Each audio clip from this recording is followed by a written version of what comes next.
Hello everyone, and welcome back to Mr. Sleepy Crime. I know many of you enjoy listening to these stories as you fall asleep. So before you drift off, I'd love for you to leave a comment letting me know where in the world you're tuning in from. And if you're enjoying the story, don't forget to like and subscribe. It really helps the channel grow. Before we begin, I want to acknowledge that this story involves real people and real tragedies. We tell these stories not for entertainment, but to remember the victims and perhaps help others recognize the warning signs that could prevent similar tragedies. For the best experience, feel free to lower the volume a little, just enough to let the story gently carry you off to sleep. Alright, please get comfortable, dim the lights, and let's dive into tonight's first story. Tonight we're going to journey through a story that unfolds slowly, like pages turning in the quiet hours. This is a tale of hidden truths, of a woman whose life seemed picture-perfect from the outside, and of the relentless pursuit of justice that took 7 long years to find its conclusion. Get comfortable, adjust your pillow, let the weight of the day fall away as we walk together through this story. We'll take our time. There's no rush here, only the gentle unfolding of events that began on a spring morning in Denver, Colorado. This is the story of Stacy Feldman. Stacy Malman was born on September 22nd, 1970, in Muncie, Indiana. She was the youngest of 3 sisters, the baby of the family, as they say. Her sister Susan would later describe her as Daddy's little girl, someone who brought light into every room she entered. Imagine a girl who loved the color pink, who was in every sense girly and vibrant and full of life. Stacy wasn't just living, she was the life of the party. The kind of person who made others feel seen and valued. From a young age, she knew what she wanted. While other children were still figuring out their dreams, Stacy's were crystal clear. She wanted to be a wife, a mother. She wanted to build a family. But as Stacy moved through her 20s and into her 30s, that dream seemed to drift just beyond her reach. Her friends were getting married. They were having children. Time kept moving, and Stacy was still waiting, still hoping to find that perfect partner who would make her dreams a reality. She dedicated herself to helping others while she waited. Stacy worked for a non-profit organization focused on finding a cure for primary sclerosing cholangitis, a rare liver condition. She understood suffering. She understood hope, and she poured both into her work.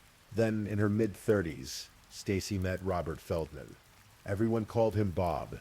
Bob was 14 years her senior, charismatic in the way that certain people can be. He made his way into her heart. As one friend would later recall, there was something about him that drew Stacy in, that made her believe this was finally it, her chance at the family she'd always wanted. They married in Montreal, at the Ritz, no less. Stacy wore a tiara.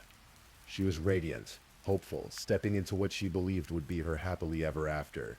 The couple settled in the suburbs of Denver, Colorado, and soon their family grew. First came their daughter, Sydney, and then their son, Charlie. On the surface, everything looked perfect. Stacy threw herself into motherhood with the same passion she brought to everything else. She became president of the parent-teacher organization at Southmore Elementary School, where her children attended. She was active at Temple Sinai, their synagogue. She was known in the community, loved by many, always organizing, always helping, always there. But beneath the surface, cracks were forming. Those who knew Stacy well, her sisters and closest friends, they saw what others didn't. The marriage was troubled. Bob had affairs. Not just one, several. He maintained different profiles on dating apps, using different names, different ages, different versions of himself depending on which woman he was pursuing. He was listed as a conservative Jew in his mid-50s on one app, a Reformed Jew in his mid-40s on another. The house was in Bob's name. The credit cards were in Bob's name. Everything was controlled by him, and Stacy felt trapped. The couple separated multiple times. They talked about divorce, but somehow they always ended up back together. Bob would promise to change, to go to therapy, to be better, and Stacy, perhaps thinking of her children, perhaps still holding on to the dream she'd built her life around, would take him back. Her sister Susan knew something else. Something that haunted the edges of Stacy's life. Stacy feared that Bob could leave her with nothing, that he could take her children from her. It was a fear that lived in the shadows of their marriage, unspoken but always there. Stacy was also dealing with health challenges. She had rheumatoid arthritis, a chronic condition that caused her pain and fatigue. Despite this, she continued working, continued being present for her children, continued showing up for her community. She had to work, really. Bob's employment record was poor, inconsistent. The financial burden often fell on Stacy's shoulders, even as she dealt with the pain in her joints, the exhaustion in her bone. So this was Stacy's life, as winter gave way to spring in 2015. A life that looked beautiful from a distance, but up close was threaded through with pain, control, betrayal, and fear.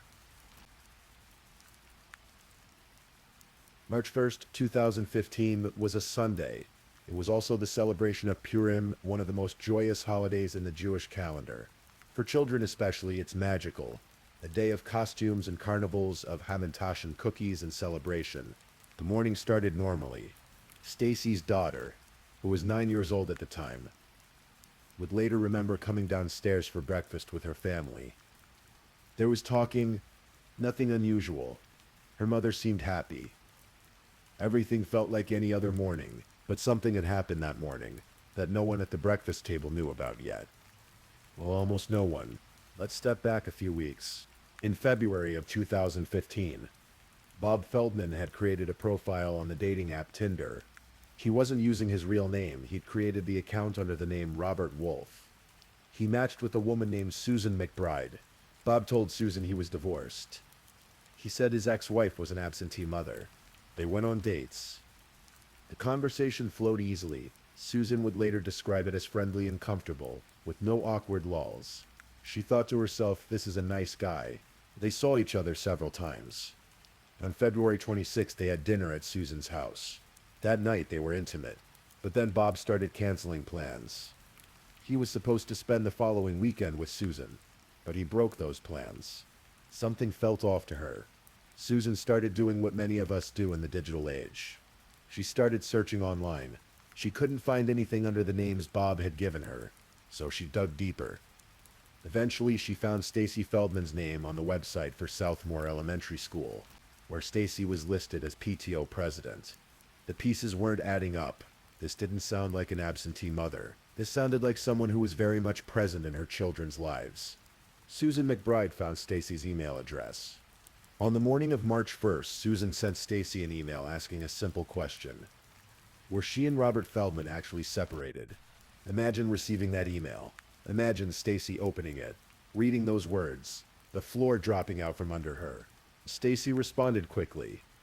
No, she wrote. They were not separated. She confirmed what Susan feared. Bob had lied. Stacy told Susan that Bob had cheated before. This wasn't new. But Stacy's next words were different from what they'd been in the past.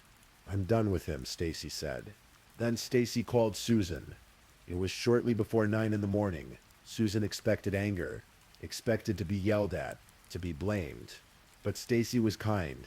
She was sweet. She even apologized to Susan for what Bob had done to her. I'm so sorry he did that to you, Stacy said. The two women talked for a while. Susan got the impression that Stacy had been down this road before, that she was familiar with this particular kind of pain. But this time was different. This time Stacy said she was done. That conversation ended sometime before 9 o'clock. At 8:30 that morning, Bob had taken Sydney and Charlie to religious school at Temple Sinai. Stacy was supposed to pick them up at noon and take them to the Purim Carnival. The children were excited. Sydney had prizes she'd won that she couldn't wait to show her mother. But noon came and went. Stacy didn't arrive. The school started calling. No answer. They tried again. Still nothing. Finally, they called Bob. Bob picked up the children. He took them to a bicycle shop. Then he took them to the carnival. The carnival Stacy was supposed to take them to. The children played, won prizes, ate treats. Their father was with them, but their mother was missing, and no one knew why. Around 3 o'clock in the afternoon, Bob brought Sydney and Charlie home. The children walked into the house. Sydney headed upstairs, eager to show her mother the prizes from the carnival. But Bob stopped her. He told her to go back downstairs and put her coat away. Then from somewhere above, Bob screamed. There was an emergency, he shouted down to Sydney. Go to the neighbor's house. Now, at 3:51 p.m., Bob called 911. My wife is in the shower and she's not moving, he told the dispatcher. His voice was frantic, urgent. What do I do, please? Help me. The dispatcher asked questions, gave instructions. Bob said he was pulling Stacy out of the shower, that he was performing CPR. The dispatcher stayed on the line, guiding him through the compressions. Paramedics arrived within minutes. They rushed into the house and found Stacy lying on the bathroom floor. Bob told them he'd pulled her from the shower, where the water had been running. He said he'd found her unresponsive and immediately called for help. But the paramedics noticed something odd. The bathroom floor was dry. If Bob had pulled Stacy from a running shower, if water had been cascading down as he performed CPR, the floor should have been wet. It should have been soaked, but it wasn't. They worked on Stacy anyway, trying everything they could to bring her back. But it was too late. She was pronounced dead at the scene. Stacy Feldman was 44 years old.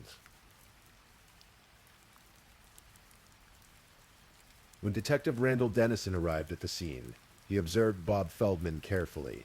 The firefighters and paramedics had their own observations too. They described Bob as overdramatic and purposely not cooperative. One detective noted that Bob seemed to be acting as if in shock or confused, but it felt performative, like someone trying too hard to appear a certain way. At one point, Bob walked away as if confused, and Detective Dennison got the distinct impression that Bob was overacting in an effort to avoid speaking with him.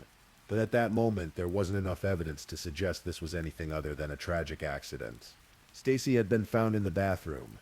She had health issues, the rheumatoid arthritis, some hardening of the arteries in her heart.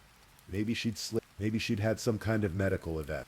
An autopsy was performed the next day, on March 2nd, by forensic pathologist Dr. Kelly Kobolansky. What she found was troubling. Stacy's body was covered with bruises and abrasions. She had more than 80 separate injuries. There were hemorrhages in her eyes. Peteia, they're called. Tiny broken blood vessels. She had bruising around her mouth and nose. One of her teeth was chipped. These were not injuries consistent with a simple slip and fall in the shower. But Dr. Kobolansky couldn't determine exactly what had killed Stacy. There were no internal injuries that would explain her death. Further testing would be needed. Bob had actually called the coroner's office the day after Stacy's death and asked them not to perform an autopsy. They did one anyway.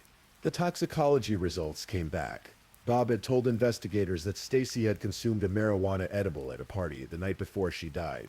He said this might explain what happened, but the toxicology report showed no marijuana in Stacy's system. None at all. Bob had also pointed out that Stacy had been wearing 2 fentanyl patches, suggesting maybe she'd overdosed accidentally. But again, the toxicology report showed no fentanyl in her system. Nothing was adding up. But without a clear cause of death, without definitive proof of homicide, the investigation stalled. Dr. Kobolansky's final report listed Stacy's cause of death as undetermined. And so, as the days turned to weeks, and then months, it seemed as though what happened to Stacy Feldman might remain a mystery forever. 3 months passed. Summer arrived in Denver, and then in June of 2015, Detective Dennison received a phone call that would crack the case wide open. The call came from Susan McBride. Susan had tried to move on after her brief relationship with Bob Feldman. She'd gone on other dates, tried other apps, but something had been nagging at her. She decided to do another internet search, curious about whether Bob and Stacy had ultimately gotten divorced. Instead of divorce records, Susan found something else. Stacy Feldman's obituary. The date jumped out at her immediately. March 1st, 2015. The same day Susan had emailed Stacy. The same day they'd spoken on the phone. The same day Stacy had said, "I'm done with him." Stacy had died just hours after learning about Bob's affair.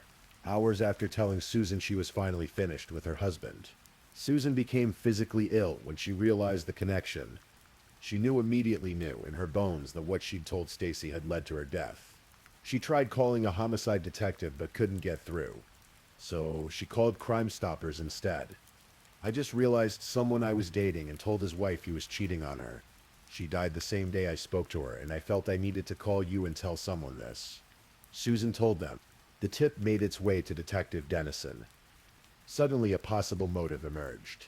If Stacy had confronted Bob about the affair, if she'd told him she was done, if she'd threatened divorce, that gave Bob a reason to want her dead, especially given the financial arrangements, the life insurance, the control he exerted over everything. But Detective Dennison still needed more. He followed up with Bob, and this is when Bob's story started to change. Initially, Bob had said he dropped the kids off at 8:30 in the morning and didn't return home until around 3 p.m., when he found Stacy unresponsive. But now Bob was claiming something different. Now he said he'd actually come home sometime around noon. He said he'd cleaned out the garage and gone to exercise in a park before returning home later in the afternoon. Why would someone change their story about their whereabouts on the day their wife died? Detective Dennison asked Bob directly, "Did you have anything to do with your wife's death?" Bob denied it, but the detective's suspicions were growing stronger. So were the suspicions of Stacy's family, particularly her sister Susan Altman. When Susan Altman received the phone call from her father on March 1st telling her that Stacy was dead, her first thought before she even knew any details was that Bob had killed her sister. She expected her father to say it had been a car accident. Instead, he told her that Stacy had been found dead in the shower. And Susan knew. She couldn't prove it yet, but she knew. Susan had never liked Bob. From the very beginning, she'd had bad feelings about him. She'd learned that on his first date with Stacy, he'd used a magnet to cheat a parking meter. It was a small thing, but it told Susan something about his character. Over the years, she'd witnessed the emotional abuse, the affairs, the financial control. She'd seen how Bob manipulated Stacy, how he promised to change but never did. Susan knew about Stacy's fear that Bob could leave her with nothing, that he could take her children away. She'd watched her sister suffer in that marriage, watched her separate and reconcile over and over. So when her father called with the news, Susan's immediate reaction was not grief first. It was rage. It was certainty. Bob had done this, but knowing something and proving it are two very different things. Susan made it her mission to find justice for her sister. She devoted the next 7 years of her life to this cause, even when others told her to let it go. Even when they saw how it was consuming her, affecting her own life and health. Susan stayed in regular contact with Detective Dennison. She provided information about Bob's behavior, about the state of Stacy's marriage, about the affairs and the abuse. But months went by with no arrest, no charges. The case was stuck. Susan refused to give up. She started researching on her own. She learned about concealed homicides cases, where a murderer stages a scene to make a death look accidental or natural. She learned about the challenges of investigating such cases, about how initial appearances can be deceiving. Then Susan discovered the Training Institute on Strangulation Prevention. The institute specializes in recognizing staged crime scenes and in understanding the specific injuries caused by strangulation and suffocation. Injuries that can be subtle, easily missed, misunderstood. Through the institute, Susan connected with Dr. Bill Smock, a forensic expert from Louisville, Kentucky. Dr. Smock was a police pathologist who testified in high-profile cases, including the Breonna Taylor case and the George Floyd case. His testimony in the George Floyd trial had been crucial in convicting Derek Chauvin. Susan asked Dr. Smock if he would review Stacy's case. He agreed. For months, Dr. Smock studied Stacy Feldman's autopsy report. He examined the photographs taken at the scene, and during the autopsy, he reviewed the initial findings, the toxicology reports, everything. And slowly a picture emerged. Not of an accident, but of an assault. The bruising and trauma around Stacy's mouth and nose weren't random. They suggested that someone had pressed against her face, covering her airways. The chipped tooth, the numerous bruises on her arms. These told a story. The pitch on the likey in Stacy's eyes, those tiny hemorrhages, were a telltale sign of strangulation or suffocation. When someone can't breathe, when pressure builds up, these small blood vessels burst. But there was more. Dr. Smock noticed something the original pathologist had missed. Imprints of clothing pressed into Stacy's skin. This meant Stacy had been fully dressed when she was assaulted. She'd been attacked while clothed, not while taking a shower. And there was something else. A detail that was perhaps the most damning of all. Stacy's body had been lying on a fallen metal shelf in the shower, and there was an imprint of that shelf on her skin, but there was no bruising around the imprint. When you press against something hard while you're alive, while your heart is still pumping blood, you bruise. The absence of bruising around the shelf imprint meant Stacy was already dead when her body came into contact with it. Dr. Smock concluded that Stacy had been suffocated and strangled. Someone had held her down, likely by placing their knees on her upper arms to pin her, and had covered her nose and mouth, cutting off her air supply. Afterward, that person had undressed her and placed her body in the shower to stage an accident. In December of 2017, nearly 3 years after Stacy's death, Dr. Smock submitted his report. His conclusion was unequivocal. Stacy Feldman died as a direct result of asphyxia and/or suffocation, and her injuries were the result of an assault which included blunt force trauma, strangulation, and suffocation. This was no accident. This was murder. On February 15, 2018, Denver police arrested Robert Feldman on suspicion of first-degree murder. He was 54 years old. It had been 3 years since Stacy's death.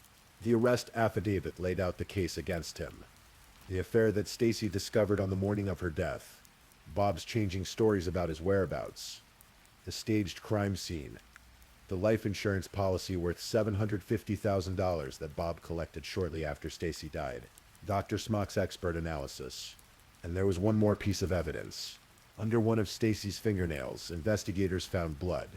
DNA testing revealed it matched Robert Feldman. But even with all this evidence, Bob was allowed to post bail. It was set at $1 million. Bob used money from Stacy's life insurance payout, $550,000 of it, to pay his defense attorneys. In 2019, the Colorado Supreme Court ruled that he could do this, even though the guardian of Sydney and Charlie argued that the insurance money should go to them instead. So Bob Feldman was out on bail, wearing an ankle monitor, confined to his house but not in jail. The trial was scheduled, then delayed. Scheduled again, delayed again. The COVID-19 pandemic caused more delays. A key witness was out of the country and couldn't return to testify. Meanwhile, Bob continued his patterns. Investigators found that he was active on multiple dating apps. He tried to have relationships with at least 5 other women after Stacy's death. One of them, Stephanie Shoemaker, accused him of sexual assault. The delays were agonizing for Stacy's family, for Susan Altman especially. She had fought so hard to get to this point, and now it seemed like justice might slip away through endless postponements. But finally, in April of 2022, 7 years after Stacy's death, Robert Feldman's trial began. The trial lasted 9 days. The courtroom in Denver District Court was packed. Stacy's family was there. Susan Altman was there, along with her other sister Elizabeth. Stacy's mother, Dorothy Melman, was there. They had waited so long for this moment. The prosecution laid out their case. They called Susan McBride, who flew in from Italy, where she was now living, to testify about the affair, about the email she'd sent, about the phone conversation with Stacy on the morning of March 1st. Susan McBride was visibly emotional on the stand. She spoke about how kind Stacy had been to her, even though Stacy had just learned about the affair. She talked about finding Stacy's obituary months later and realizing that Stacy had died just hours after they'd spoken. "I got physically ill," Susan testified. "I knew immediately when I saw the date that that was the reason she was dead." Detective Dennison testified about the investigation, about Bob's inconsistent statements, about the suspicious circumstances at the scene. Dr. Smock testified. He walked the jury through his analysis, explaining how he'd reached his conclusions. He even used a dummy to demonstrate how Stacy had been held down and suffocated, showing the jury exactly how the attack would have unfolded. The prosecution presented evidence about Bob's behavior after Stacy's death. The dating profiles, the attempts to start new relationships, the sexual assault allegation, the fact that he'd tried to prevent an autopsy from being performed. They showed that Bob's last text message from Stacy had come at 9:59 a.m. on March 1st. After that, silence. Stacy never picked up her children at noon. The prosecution's theory was that Bob had killed Stacy sometime between 9:59 a.m. and noon, after she confronted him about the affair and told him she was done. Then the defense presented their case. They called 3 forensic pathologists, including the original pathologist who had performed Stacy's autopsy. All 3 maintained that Stacy's cause of death was undetermined, not homicide. They argued that the investigation had been botched, that there wasn't enough evidence to prove murder beyond a reasonable doubt. The defense attorneys pointed out that Bob had had numerous affairs throughout the marriage, that there had been periods of separation. They argued that this new affair wasn't different from the others, that there was no reason to think Stacy's reaction would have led to violence. They emphasized Stacy's health issues, the rheumatoid arthritis, the hardening of the arteries in her heart. Maybe she'd had a medical event. Maybe she'd fallen. The defense suggested that lying and cheating didn't make someone a murderer. One of the most emotional moments of the trial came when Bob and Stacy's teenage daughter took the stand. She was 9 years old when her mother died. Now, 7 years later, she had to testify in her father's murder trial. She told the jury that the morning of March 1st had been normal. She'd had breakfast with her family. Her mother had seemed happy. Nothing had seemed unusual. She talked about going to religious school, going to the carnival, about how excited she'd been to show her mother the prizes she'd won. She described coming home, walking upstairs, being told by her father to go back down, and then hearing him scream that there was an emergency, and she needed to go to the neighbor's house. This young woman forced to relive the worst day of her life, forced to choose between her memories of her mother and her father, spoke for about 20 minutes. Then she stepped down from the witness stand. After 9 days of testimony, after hearing from numerous witnesses and experts, the case went to the jury. The jury deliberated for less than 3 hours. Sometimes a quick deliberation means the jury couldn't agree, but sometimes it means the evidence was so clear that little discussion was needed. On April 19th, 2022, the jury returned with their verdict. Guilty. Robert Bob Feldman was found guilty of first-degree murder in the death of his wife, Stacy Feldman. The courtroom erupted. Stacy's family wept. Susan Altman, who had spent 7 years fighting for this moment, who had refused to give up even when it seemed hopeless, finally had the answer she'd been seeking since that phone call from her father 7 years earlier. Judge Edward Bronfman immediately imposed the mandatory sentence for first-degree murder in Colorado, life in prison without the possibility of parole. During the sentencing, Stacy's mother, Dorothy Melman, addressed the court. She addressed Bob directly. Her words were full of pain and anger and grief. "If you really loved your children," she said, "you wouldn't have killed their mother." Denver District Attorney Beth McCann released a statement.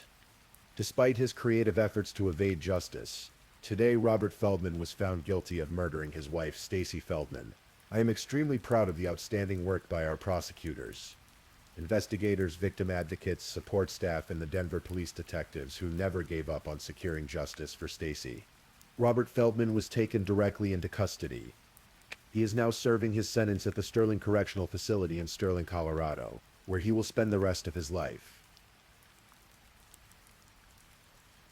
The case of Stacy Feldman is now studied as an example of a concealed homicide, a murder staged to look like an accident. It's taught at the Training Institute on Strangulation Prevention. Investigators around the country learn from it, understanding now how important it is not to take a crime scene at face value, how crucial it is to look deeper, to question the obvious explanations. Susan Altman has spoken publicly about her sister's case, about the signs of domestic violence that were there all along. But that seems so easy to overlook from the outside. The controlling behavior, the financial abuse, the infidelity, the separations and reconciliations. These are patterns that, looking back, painted a clear picture. But in the moment, when you're living through it, when you're the person suffering, it's not always so simple. Stacy's legacy lives on, and the changes her case has inspired in how investigators approach suspicious deaths. It lives on in the awareness her story has raised about concealed homicides and domestic violence. It lives on in the memories of those who loved her, the PTO parents at Southmore Elementary who remember how dedicated she was, the friends who remember her kindness, the family who remember her light. And it lives on, of course, in Sydney and Charlie, her 2 children. They lost their mother when they were just 9 and 6 years old. They grew up and had to testify against their father. They had to process the incomprehensible, that the person who was supposed to protect them had taken away the person who loved them most. The case took 7 years from Stacy's death to reach its conclusion. 7 years of fighting, of investigating, of refusing to let the truth stay buried. 7 years driven by one woman's determination to find justice for her sister. Susan Altman, who answered that phone call from her father and immediately knew in her heart what had happened. Susan, who spent years of her life pursuing the truth. Who connected with Dr. Smock, who refused to give up even when the case seemed impossible. In the end, it wasn't just the physical evidence that convicted Robert Feldman. It was the cumulative weight of his lies, his behavior, his attempts to control the narrative. It was Susan McBride's courage in coming forward. It was Dr. Smock's expertise in seeing what others had missed. It was Detective Dennison's instincts telling him something was wrong from the very beginning. And it was Stacy herself, in a way. The person she was, the life she'd built, despite the pain she endured. The love she'd poured into her children and her community, all of it painted a picture of someone who deserved justice, who deserved to have the truth told. On March 1st, 2015, a Sunday morning that started with breakfast and a Purim carnival, Stacy Feldman told another woman, a stranger really, that she was done. She was done with the lies, done with the betrayals, done with a marriage that had brought her so much pain. Those were some of the last words Stacy spoke. I'm done with them. She should have had the chance to walk away, to start over, to build the life she deserved with her children. But someone decided that wasn't going to happen. Someone decided that control mattered more than her life, more than truth, more than those two children who would grow up without their mother. Justice took 7 years, but it came, and now Stacy's story serves as a reminder that sometimes the truth is hidden beneath carefully constructed lies. That sometimes what looks like an accident is actually something darker. And that sometimes it takes the fierce love of a sister to uncover what really happened. If this is your first time listening to one of our true crime stories, welcome to Mr. Sleepy Crime, where we explore these cases in a calm and respectful way. I also want to take a moment to appreciate my amazing subscribers who've been rocking with me. Thank you so much for your continued support. If you're still awake and listening, don't forget to drop a comment. Let me know where you're tuning in from and the current time in your corner of the world. Or just say something to let me know you're still here. And if you haven't already, be sure to like this video and subscribe so you don't miss our next true crime stories for sleep. Now let's move on to our second story.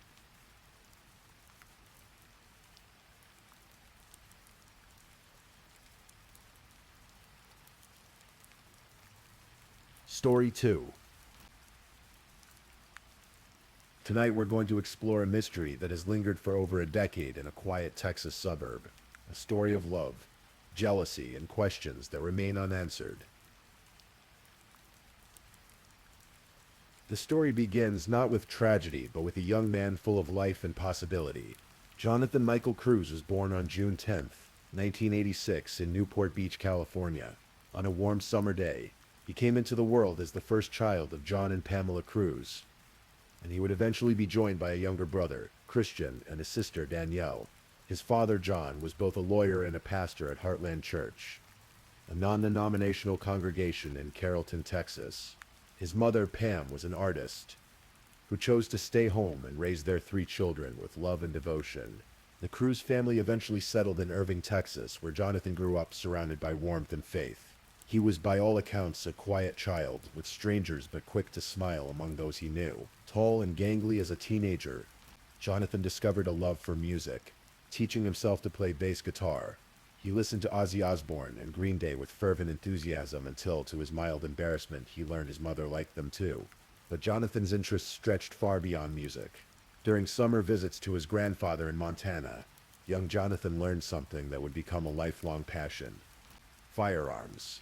His grandfather, Michael Christensen, was a careful teacher. When Jonathan was just 7 years old, his grandfather sat him down and explained the gravity of handling weapons. With guns, people don't get second chances, his grandfather told him firmly. They don't jump up and go back to fighting like in the video games. Jonathan took these lessons to heart. He learned to recite safety rules until they became second nature. His grandfather wouldn't let him touch a gun until he could be trusted completely. As Jonathan grew older, his skill and respect for firearms grew with him. He shot competitively and eventually owned several guns, including a Sig Sauer 9mm pistol that he kept with the same careful responsibility his grandfather had taught him. Jonathan graduated from Carrollton Christian Academy and went on to Baylor University, where he earned a Bachelor of Arts degree in history in 2009. At Baylor, he roomed with Jacob Ramsey, a friend he'd known since the ninth grade. Jacob would later recall that Jonathan was this super athletic, good-looking guy whom he admired deeply. At Baylor, Jonathan also developed an unexpected companion, a corgi named Ulysses, a gift from his mother while he was studying. After graduation, Jonathan worked at Dillard's department store, managing the men's section while he saved money for his future. His sister Danielle remembered how he would shower her with gifts, shoes and coats and purses bought with his employee discount, leaving them on her bed with made-up excuses to send her to her room. His father would later describe Jonathan as a Renaissance man, someone who was well-read and always seeking adventure. He loved martial arts and the classics. His father would sometimes tease him about his truck and shotgun, calling him a redneck. "I am not a redneck," Jonathan would protest with a grin. "I'm a Southerner." By February of 2014, Jonathan had moved into a career he truly cared about. At 27 years old, he was working as the Center Operations Director at Concentra, a healthcare company where he managed an occupational health and urgent care center. His colleagues remembered him as someone with a magnetic personality and keen wit. Once he even threw a surprise baby shower for a coworker and his wife. Jonathan wanted a family of his own. He fell hard in relationships, giving everything he had, always hoping to find the woman he would marry. A former girlfriend, Hamata Jadin, recalled that Jonathan told her he wouldn't lead her on if he didn't see a future together. He was honest, sometimes to a fault, about what he wanted from life. And in late 2013, it seemed he might have found what he was looking for. Jonathan's mother and sister were taking classes at Wu Yi Shaolin, a martial arts school located in a strip mall in Coppell, Texas. It was there, in the fall of 2013, that Jonathan met Brenda Lazaro. Brenda was 26 years old, just a year younger than Jonathan. She had been studying Tai Chi and Kung Fu since 2006. When she first started at North Lake College, she was quiet and shy when she first joined Wu Yi Shaolin. But over time, she had blossomed into a dedicated student. She graduated from the University of Texas at Arlington in 2011, with a degree in Spanish, and had become an assistant instructor at the martial arts school. Henry Sue, the school's master instructor, thought highly of Brenda. He saw her as part of the school's family, hardworking and reliable. "Everybody likes her," he would later say. "She doesn't say very much, but she's appropriately friendly." For Jonathan and Brenda, the connection seemed immediate and intense. They began dating in November of 2013. Just 3 months into their relationship, Jonathan made a significant decision. He moved out of his parents' house and into his own apartment. It was apartment 813 in a complex near the corner of Beltline Road and MacArthur Boulevard in Coppell. Brenda helped him pick out the apartment and settle in. To his family and friends, everything seemed to be moving very quickly. But Jonathan was like that in relationships. He gave himself completely, always hopeful that this time it would be the one that lasted. Yet as the weeks passed, those closest to Jonathan began to notice something troubling. The relationship that had started with such promise was showing cracks. Brenda, friends observed, seemed possessive, jealous. The easy warmth Jonathan usually radiated began to dim. Jonathan's best friends were Emily and Jacob Ramsey. Emily worked with Jonathan, and she and Jacob had been together for years. Jonathan had actually introduced the couple. In late 2013, Emily and Jacob went on a double date with Jonathan and Brenda, hoping to get to know her better. The evening started well enough, but Emily noticed something strange. When she and Jonathan greeted each other with a friendly hug, hello, as they always did, Brenda's demeanor changed instantly. Her face darkened. The jealousy was palpable, hanging in the air like smoke. Emily tried to brush it off, but the incident stayed with her. It seemed so out of proportion, so possessive for such an innocent gesture between old friends. 2 months later, in early February of 2014, Jonathan sent his sister Danielle a series of text messages. He was troubled, trying to work through a problem. Brenda was fighting with him over his friendship with Emily. In his messages, Jonathan laid out his options. A. Fight it and try to make it better. B. Choose Brenda. C. Refuse to give up either and see if Brenda ends it. D. End it with Brenda now. Later that same day, Jonathan texted his sister again with his decision. "He is my final choice," he wrote. He had decided to end the relationship. February 2nd, 2014 was Super Bowl Sunday. The Seattle Seahawks were playing the Denver Broncos. And across America, people gathered for parties and celebrations. Emily and Jacob Ramsey invited Jonathan to their Super Bowl party. But first they met him for lunch earlier that day. The three friends sat together and Jonathan opened up about his relationship troubles. He told Emily about Brenda's jealousy and how he had decided to end things. While they were talking, Jonathan's phone rang. It was Brenda. Jonathan looked at Emily and said, "She wants to talk to you." Emily took the phone. And immediately Brenda's voice came through, sharp and angry. She started yelling at Emily, calling her a disrespectful little girl. "You hug my man." "That's so rude," Brenda said, her voice rising. Emily was taken aback. She tried to remain calm, but the intensity of Brenda's anger was unsettling. After the call ended, Jonathan and his friends finished their lunch. Emily and Jacob again invited him to the party that night. It would be good for him, they said, to forget about his relationship problems for a while and just have fun with friends. But Jonathan declined. He had just moved into his new apartment a week earlier, and he had so much to do. He needed to settle in, to organize, to make the place feel like home. And perhaps he wanted to have a final conversation with Brenda, to end things properly. So Jonathan hugged his friends goodbye and returned to apartment 813. The Seahawks demolished the Broncos that night, 43-8. It was a game that would be remembered for years. But for Jonathan Cruz, the game would be the backdrop to something far more tragic. Around 10:52 that night, Emily received a text from Jonathan's phone. It was brief, unsettling in its simplicity. "I want to die." Emily stared at the message. This wasn't how Jonathan texted.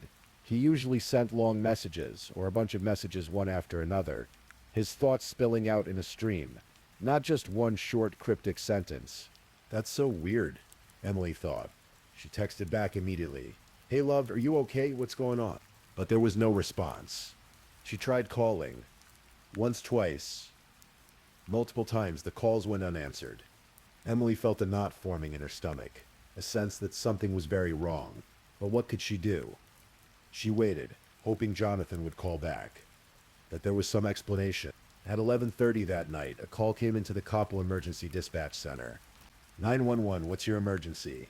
The voice on the other end was already crying, words tumbling out in a panic. "Oh my God! Oh my God!" The dispatcher tried to stay calm, tried to understand. "Ma'am, I need you to calm down. Where are you?" "At the apartments," the woman shrieked. "Which apartments are you in?" the dispatcher asked, clearly seeking the name of the complex. 813, Brenda Lazaro screamed into the phone. She repeated the apartment number twice before finally saying she was near the corner of Beltline Road and MacArthur Boulevard in Coppell. But there was a problem. Brenda couldn't remember the name of the apartment complex. She'd helped Jonathan pick out this very apartment just weeks ago, had been there countless times, but now, in this moment, she claimed not to know the address. The recording of that call is difficult to listen to. It stretches on for more than 8 minutes, a series of nightmarish screams and frustrating misunderstandings.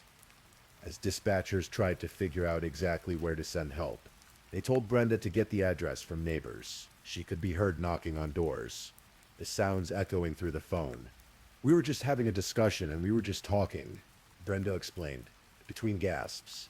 "He just said that he loved me and I didn't believe him. He said he was going to prove that he loves me. I didn't know he had a gun." According to Brenda, she and Jonathan had been eating Chinese takeout and watching television. They'd been talking about their relationship. Jonathan was in bed, and she was sitting on the floor at the foot of the bed. They'd argued earlier about another woman, about Emily, about Jonathan's friendship that Brenda saw as a threat. Then Brenda said Jonathan told her to cover her ears. He said, "Baby, I love you so much, you are my world, and I will prove it to you." And then came the sound of a gunshot. By the time paramedics arrived at 11:40, it was already too late. They found 27-year-old Jonathan Cruz lying in his bed. The covers were pulled up to his waist. His arms were extended. There was a gunshot wound on the left side of his chest. He was dead. The bullet from his own Sig Sauer 9mm had passed through his heart, his lungs, and his liver, then exited the right side of his back and lodged itself in the mattress beneath him. The gun was sitting next to him on top of the blanket. When the couple police began their investigation, troubling inconsistencies emerged almost immediately. First, there was the timing.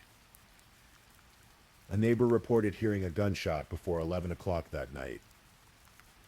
Yet Brenda didn't call 911 until 11:30. What happened in that gap of time? Why the delay? Then there were the physical details of the scene. Jonathan was right-handed, yet he'd been shot on the left side of his chest. The bullet's trajectory, passing through his body at a downward angle, seemed inconsistent with someone shooting themselves. Forensic testing revealed gunshot residue on Brenda's hands, and on one of Jonathan's hands, specifically on the back of his right hand, but not on his palm or his left hand. If someone shoots themselves, experts noted you'd typically expect residue on the palm on the hand that pulled the trigger. Jonathan also had a shoulder injury that would have made it difficult, perhaps impossible, for him to hold the gun at the angle required for the wound he sustained. The gun itself raised questions. When police found it, it had no magazine. The magazine was later discovered in a tie drawer, separate from the weapon. Why would someone planning to shoot themselves remove the magazine? In the initial search warrant executed the day after Jonathan's death, a Coppell police investigator wrote that he suspected the death was a homicide. The gun was listed in the affidavit as a murder weapon. The document stated, "He hereby charges and accuses that Brenda Lazaro has committed murder, a violation of Penal Code 19.02, a felony." But despite this early suspicion, no charge was ever filed. Brenda spoke to police initially, answering their questions. But then she hired an attorney who told police they couldn't interview her anymore. Without her cooperation, and with so many unanswered questions, the investigation stalled. The Dallas County Medical Examiner's Office performed an autopsy. They determined that Jonathan died from a gunshot wound to the chest. But when it came to the manner of death, whether it was suicide, homicide, or accident, they made an unusual ruling: undetermined. This designation was rare. Between April 2011 and January 2016, out of roughly 12,500 death cases the medical examiner handled, less than 4% were ruled undetermined. Jonathan's case was one of them. Pamela Cruz knew immediately that something was wrong with the official story. A mother knows her child, knows them in a way that transcends evidence and investigation. "He didn't do this," she said firmly. "I know he didn't do it." Jonathan's family couldn't accept that their son, their brother, had taken his own life. Everything they knew about him contradicted it. He wasn't depressed. He had plans for his future. He'd just moved into a new apartment and was excited about making it his own. He'd decided that very day to end his relationship with Brenda and move forward with his life. And Jonathan knew guns. He'd been trained since he was 7 years old. He understood firearm safety better than most. If he had wanted to harm himself, would he have done it in such an unusual way? The days after Jonathan's death were surreal for his family. Brenda stayed with them immediately after the shooting, sleeping in their home. But then she didn't come to Jonathan's viewing. She didn't attend his funeral. Hours after the funeral, Jonathan's sister Danielle, who had been friends with Brenda for years, said Brenda went crazy. She was complaining that she wasn't involved enough in the funeral arrangements. She wanted the service to be about her and her love for Jonathan. That's really selfish. Danielle thought at the time. Later, Brenda sent Danielle a series of text messages. One read, "None of you thought for a second to acknowledge our love during his funeral." Brenda also sent Facebook messages to Pam Cruz, Jonathan's mother. In one message, Brenda wrote that Jonathan was very happy, but still showed that there was something wrong. The night of the shooting, after the shot was fired, she wrote, "He was looking at me very scared. I told him I loved him and asked him not to leave me. I kissed him and asked him." But to his friends and family, Brenda's story kept shifting. She told different people different things about where she was when the gun went off. She told some she was in the bathroom. She told others she was in the doorway. She told police she was sitting on the floor at the foot of the bed. The inconsistencies piled up like snow, layer upon layer, until the weight of them became impossible to ignore. Frustrated by the stalled police investigation and the medical examiner's undetermined ruling, the Cruz family made a decision. They would seek answers on their own. In 2015, they hired Sheila Wysocki, a former stay-at-home mom, who had become a private investigator. Wysocki had developed a reputation for taking on cases that others had given up on, for being tenacious in the pursuit of truth. There's a sound in the desperation in a mom's voice. Wysocki later said, "Pam had that. It says, 'You are my absolutely last hope.'" Wysocki agreed to take the case, but she made a promise to the Cruz family first. If at any point she found evidence suggesting Jonathan had killed himself, she would stop working the case and tell them the truth. She wanted justice, but she wanted the actual truth more. Wysocki and her team began a thorough investigation. They requested Jonathan's phone and computer from the Capel police. The phone screen was smashed, and the evidence envelope indicated it had been found between Jonathan's mattress and box spring. Looking through his digital communications in the weeks before he died, Wysocki found no indications that Jonathan was depressed or suicidal. But she did find evidence of how often he and Brenda fought. Text conversations and Facebook messages revealed a pattern of arguments and Brenda's possessive behavior. 3 weeks before the shooting, Brenda had asked Jonathan via Facebook what he would do if they lived together and got in a fight. "I would sleep," Jonathan had responded, "just like I did tonight." It was clear the relationship had been troubled for some time. Wysocki tracked down the food delivery driver who had brought Chinese takeout to Jonathan's apartment that night. The driver remembered the delivery clearly. He told Wysocki that the couple had been fighting loudly when he arrived. Their voices carried through the apartment door, angry and intense. Then Wysocki contacted Matthew Kirk, one of Brenda's ex-boyfriends. What he told her was chilling. Matthew and Brenda had dated for 4 years while they were both students at Northlake College, meeting in a kung fu class. According to Matthew, Brenda had shown signs of jealousy throughout their relationship. In one instance, when he planned to visit his sister-in-law at the hospital after she'd given birth, Brenda became angry and disapproved.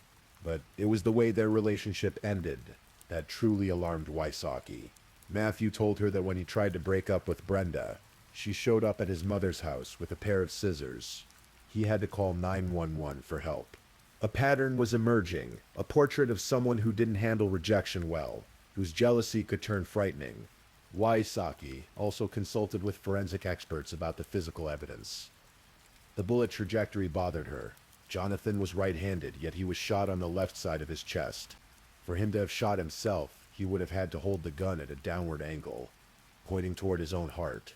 Given his shoulder injury and his familiarity with firearms, it seemed highly unlikely.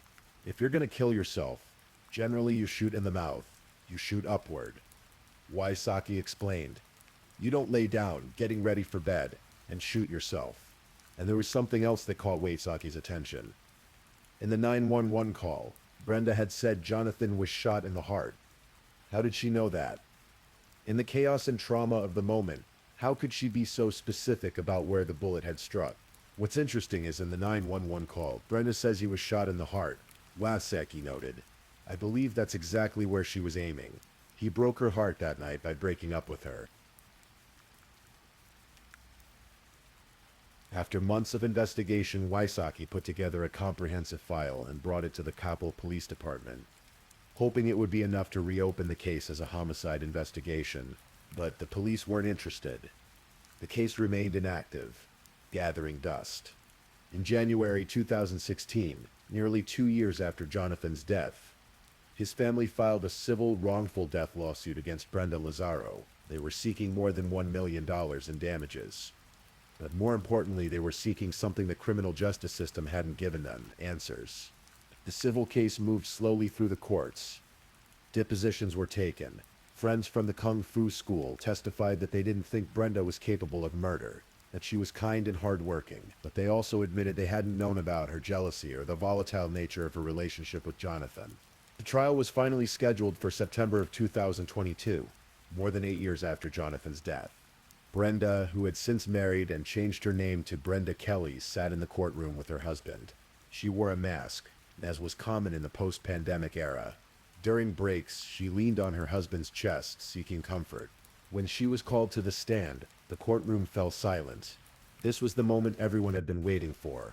For over 8 years, Brenda had maintained her silence. Now, finally, she would have to answer questions under oath. The Cruz family's attorney, Thomas Shaw, stood and began his questioning. He asked her about that night, about her relationship with Jonathan, about the inconsistencies in her story. but Brenda's answer was the same. Again and again and again for an hour and a half. I respectfully invoke my privilege against self-incrimination. She invoked the Fifth Amendment for every single question. She offered no explanations, no clarifications, no defense of her actions that night. The courtroom sat in frustrated silence as she refused to engage. The trial lasted 3 days. Shaw told the jury, "The criminal justice system has failed. We're here because these parents want the story of Jonathan's life and death to be a true story." A Houston homicide detective testified about the bullet trajectory and how it made suicide nearly impossible given Jonathan's position and injuries. Expert witnesses walked through the forensic evidence. Jonathan's friends testified about his character, his love of life, his plans for the future. Emily Ramsey took the stand, tears streaming down her face as she recounted that final lunch with Jonathan, the strange text message, the unanswered phone calls. Brenda's attorney, Andrew G., told the jury they would hear a lot of speculation, conjecture from the plaintiffs. He argued that Brenda had rendered aid to Jonathan, called for help, and cooperated with the police investigation initially. He maintained that Jonathan had taken his own life. After 3 days of testimony, the 6-person jury deliberated for about 2.5 hours. In civil cases, only 5 votes are needed for a verdict.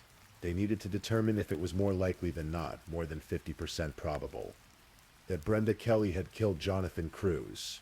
When they returned, their verdict was unanimous. All 6 jurors agreed. They found Brenda Kelly responsible for Jonathan Cruz's death. The jury awarded the Cruz family $206 million in damages, exceeding their requested amount of $129 million. Jury foreman Eddie Brown later told reporters what had convinced them. "The biggest thing that led us to our decision was the trajectory of the bullet," he said. "The evidence simply didn't support her version of the story." When the verdict was read, Brenda Kelly faced forward in her seat. A member of her legal team wrapped an arm around her shoulders. Pam Cruz, Jonathan's mother, felt a wave of emotion wash over her. "I feel like my son's vindicated," she said, tears in her eyes. "That's all I wanted. It wasn't a criminal conviction." Brenda Kelly would not go to prison. She had never been arrested, never been charged with a crime. The standard of proof in a civil trial is much lower than in a criminal case, as her attorney was quick to point out. "Well, we've heard the jury's verdict, and Brenda maintains her innocence as she has from the beginning," Andrew G. said after the trial. "It's important for people to realize the standard of proof and the amount of evidence needed in a civil court is very low, but we respect the decision of the jury." Today, more than 10 years after that February night, the case of Jonathan Cruz remains officially undetermined. The Coppell Police Department has stated that the case is inactive unless new evidence is discovered. Police Chief Danny Barton called it a tragic situation in which a life was lost, but he declined to say more, noting that new facts could still be discovered. Brenda Kelly, formerly Brenda Lazaro, has never been charged with any crime related to Jonathan's death. She is married now, has a daughter, and continues to work as an assistant instructor at the Wu Yi Shaolin Martial Arts School. She has maintained her innocence throughout, speaking only through her attorneys. The $206 million judgment against her remains largely symbolic. It's unlikely the Cruz family will ever collect more than a small fraction of that amount. But that was never really the point. For Pam and John Cruz, for Christian and Danielle, the civil trial gave them something they desperately needed: validation. A jury of 6 people had looked at all the evidence, heard all the testimony, and concluded that Jonathan did not take his own life. Someone else pulled that trigger. Pam Cruz has not given up her fight for justice. In May of 2024, she traveled to Washington, D.C., along with 3 other families whose loved ones died under suspicious circumstances. They met with the offices of Senator John Cornyn and Representatives Beth Van Dyne and Colin Allred, asking for help. They want special prosecutors appointed for cases like Jonathan's, where local authorities may have bungled investigations. They want a liaison between families and government agencies. They want to prevent other families from experiencing the frustration and heartbreak they've endured. "We're not going in demanding. We're not going in wanting to get a law passed," said Sheila Wysocki, who organized the trip. "We're going in asking for help. How can we do things better?" For Pam Cruz, the mission is personal and urgent. "She took our son and then she walked away," Pam said in an interview with Dateline. "That's not something a mother ever lets go.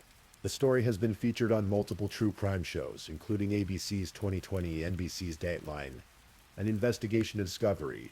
Each telling has brought renewed attention to the case, kept Jonathan's memory alive, and put pressure on authorities to take another look.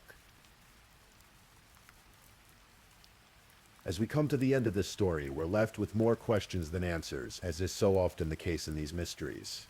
Did Jonathan Cruz take his own life on that Super Bowl Sunday in 2014, or did someone else pull the trigger? Why were there so many inconsistencies in Brenda's story? Why couldn't she remember the address of the apartment she'd helped Jonathan choose? Why was there a delay between the gunshot a neighbor heard and the 911 call? Why did her account of where she was in the room keep changing? And perhaps most haunting, what happened in apartment 813 that night? What were the final words spoken? What led to that fatal gunshot that took the life of a 27-year-old man with his whole future ahead of him? Jonathan was someone who loved deeply, who gave everything to the people in his life. He was the kind of person who would surprise a coworker with a baby shower, who would shower his sister with gifts for no reason, who dreamed of having a family of his own someday. He was a history graduate who played bass guitar and loved classic rock. He was a careful gun owner who had been trained since childhood in firearm safety. He was a friend who showed up, who cared, who made people laugh.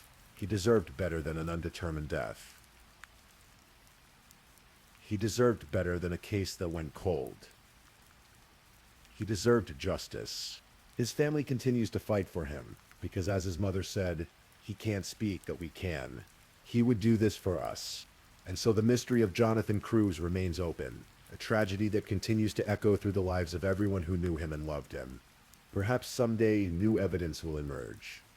Perhaps someday the full truth will finally come to light. Until then, all we can do is remember Jonathan as he was. A kind soul, a loyal friend, a beloved son and brother whose life ended far too soon. If you're still awake and listening, check whether you've left your little goodnight comment. I always check your comments before I sleep too. And if you haven't already, don't forget to like this video and subscribe so you don't miss our next true crime stories for sleep. Meanwhile, let's move on to our third story.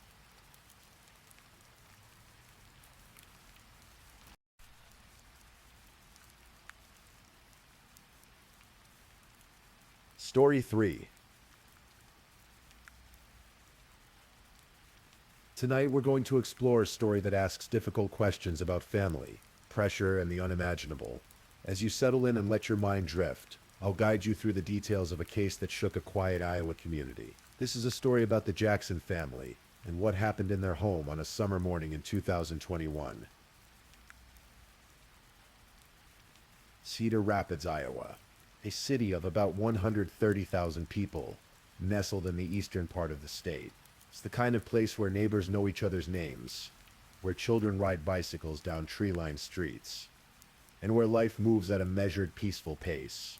On Oakleaf Court Northeast, the homes sit comfortably spaced, each with its own yard, its own family story. It was a walkout ranch-style neighborhood, the kind where you might see residents tending their gardens or walking their dogs in the early morning light. The Jackson family had lived at 4414 Oakleaf Court Northeast since 2011. Before that, they'd called Oregon home. Jan Jackson, the father, was 61 years old. His wife, Melissa, was 68. They had 2 children. Alexander, who went by Alex, was 20 years old in June of 2021.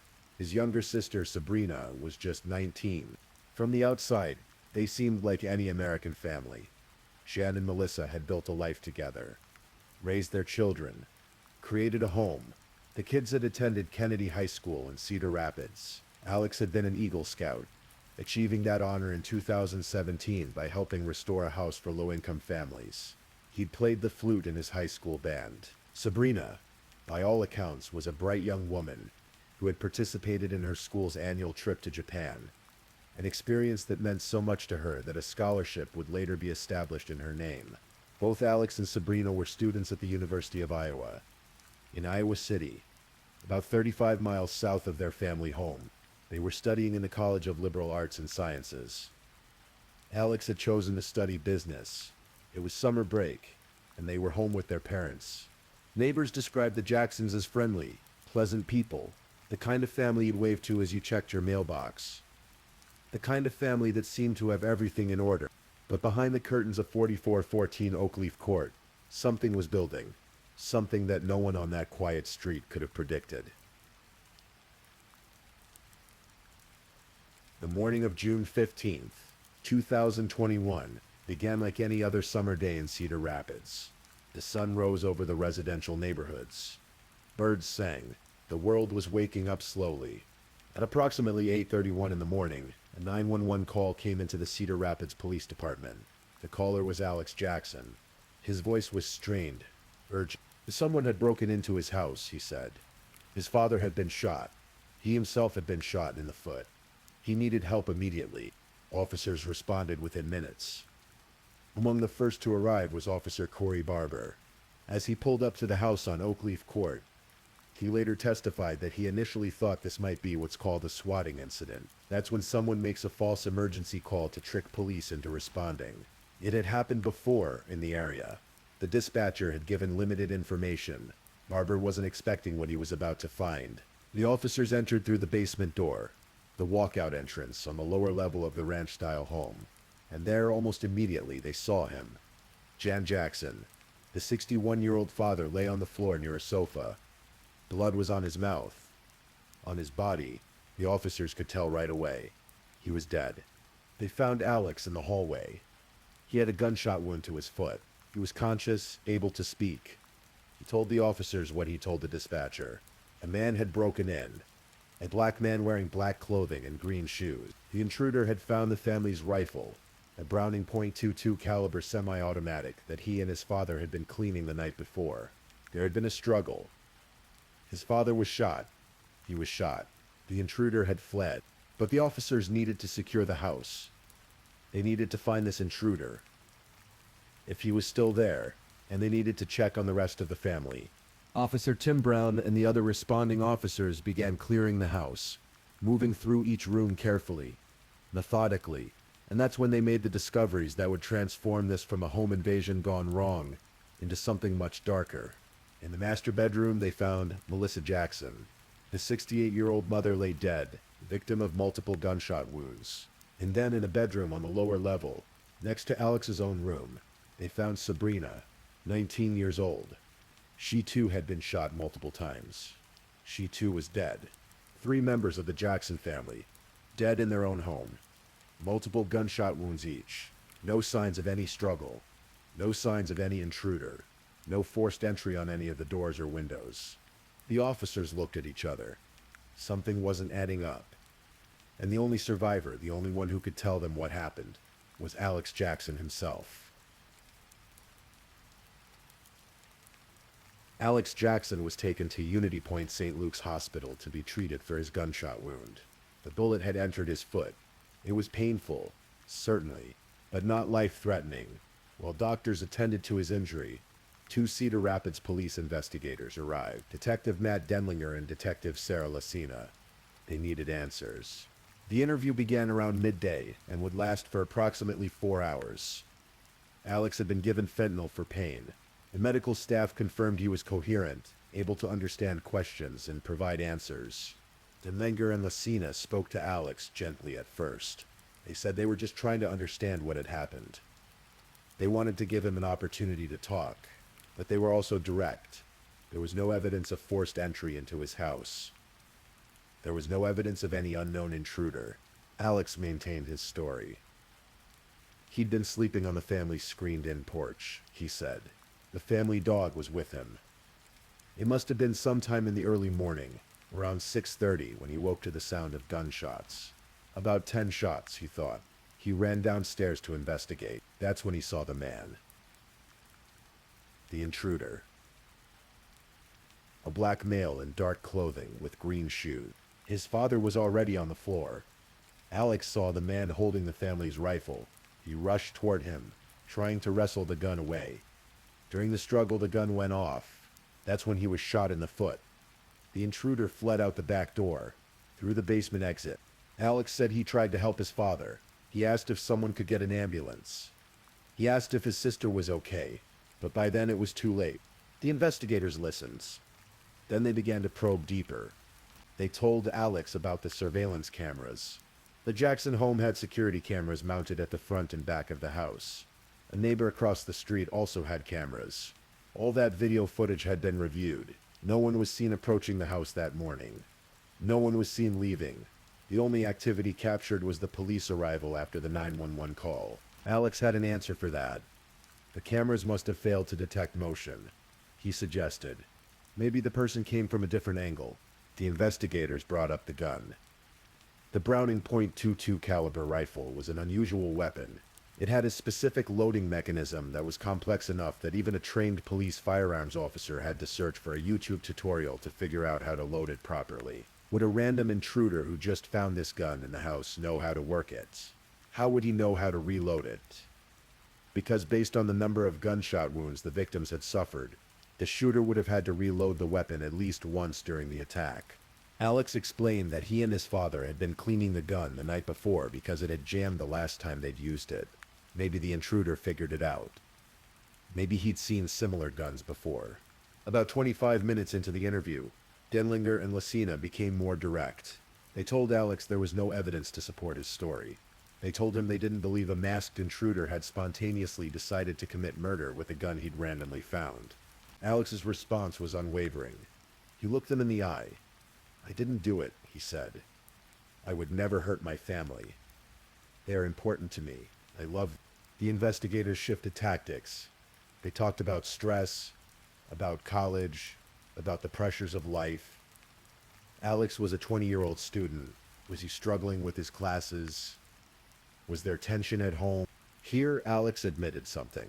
Yes, he'd been having academic difficulties. He'd failed most of his classes that past semester. His father had been talking to him about getting a job, about being more responsible. His father had implied that if Alex didn't start contributing, if he didn't get his life together, he might need to move out. But did that justify murder? The investigators pressed him. Did that fear of disappointing his father, of losing his comfortable home, did that make him angry enough to kill? Alex denied it. Over and over, for 4 hours he denied it. His story never changed. Not when they showed him the evidence. Not when they told him about the lack of footprints outside. Not when they pointed out that his phone data showed he'd been active at 6 in the morning, 2 hours before he claimed to have woken up.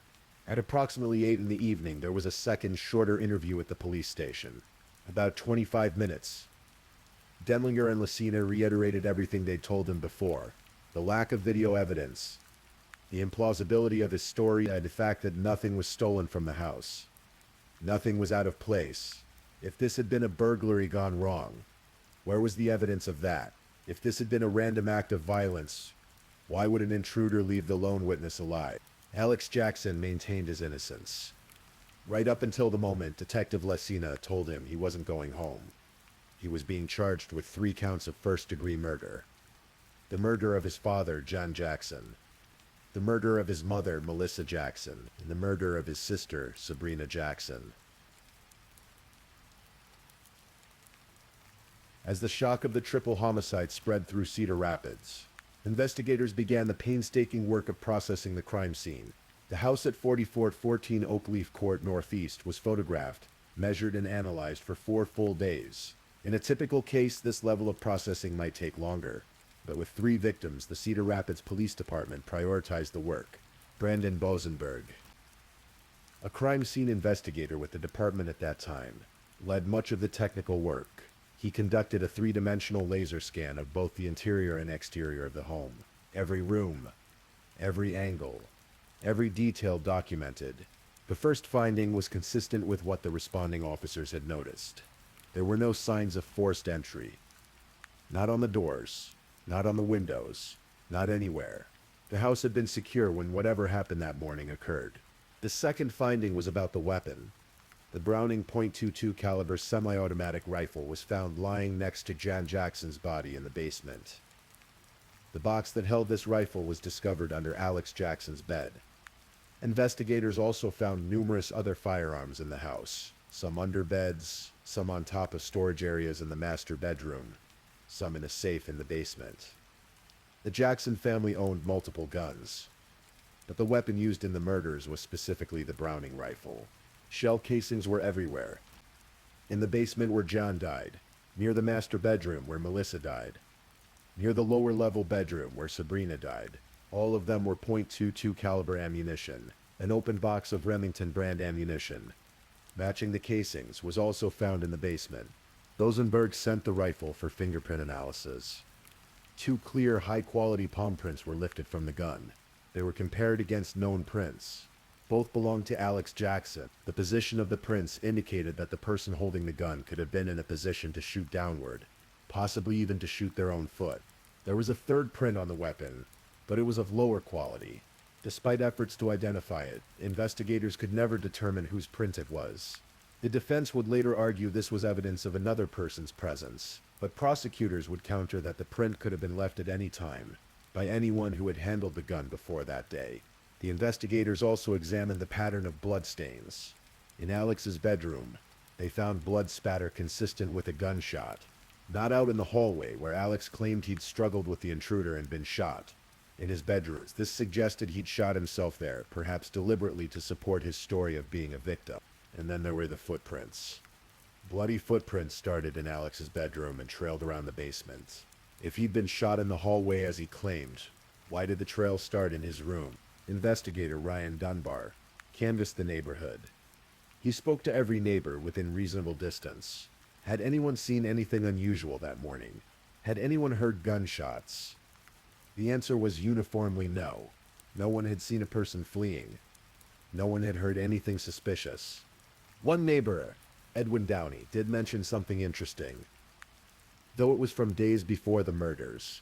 He said he'd noticed a change in Jan Jackson's demeanor in the days leading up to the 15th. Usually Jan was friendly, always ready with a wave or a greeting, but in those final days, Jan had seemed different. Once, when Downey tried to greet him, Jan had stared at him for a moment, then turned and walked back into the house without a word. It was odd. Uncharacteristic. Had Jan been stressed about something? Had there been growing tension in the household? Dunbar also checked the surveillance footage from the neighbors' cameras. The house across the street had 2 cameras. Neither showed any person approaching or leaving the Jackson home that morning before the police arrived. The footage from the Jacksons' own doorbell cameras showed the same, no phantom intruder in black clothing and green shoes. Just an empty morning, and then the arrival of police cruisers. Dunbar even walked the area behind the Jackson home, thinking that if someone had fled, they might have gone through the wooded area to the north and east. But the woods were impassable. Trees had fallen, likely from a derecho storm that had hit the area in 2020. Debris blocked any clear path. No one could have easily escaped that way. The medical examiner's office performed autopsies on all 3 victims. Dr. Kelly Cruz, an associate state medical examiner, detailed the findings in court testimony. Jan Jackson had been shot 5 times. The bullet struck his chest, his neck, and the back of his head. Each wound, individually, could have been fatal. The injuries to his brain and vital organs were catastrophic. He also had blunt force trauma to his face and a laceration inside his lower lip, consistent with falling to the floor after being shot. Melissa Jackson had been shot 3 times. 2 gunshot wounds were to her head. One of those shots was at extremely close range. Dr. Cruz could tell because there was soot on the skin around the wound on her left eye. Residue from gunpowder. The gun had been only inches away when it was fired. That kind of close-range shooting often suggests something personal, something deliberate. Sabrina Jackson, the 19-year-old daughter, had been shot twice. Once in the torso, once in the left eye. Both wounds were fatal. 3 people. 10 total gunshot wounds. All inflicted with the same weapon. A weapon that required reloading at least once during the attack. A weapon that only someone familiar with it would know how to operate efficiently. The evidence was circumstantial, but it was mounting. No intruder, no forced entry. Alex's palm prints on the murder weapon. Blood evidence that contradicted his story. A possible motive in the form of academic failure and fear of being forced to leave home. But Alex Jackson had never confessed. Not once in all those hours of interrogation. He'd looked the investigators in the eye and maintained his innocence. And now he would have his day in court. January of 2023, a year and a half after the murders. The case of the state of Iowa versus Alexander Jackson was ready for trial. Jury selection began on a Tuesday. By Thursday evening, a jury had been selected. The trial was expected to last 9 days.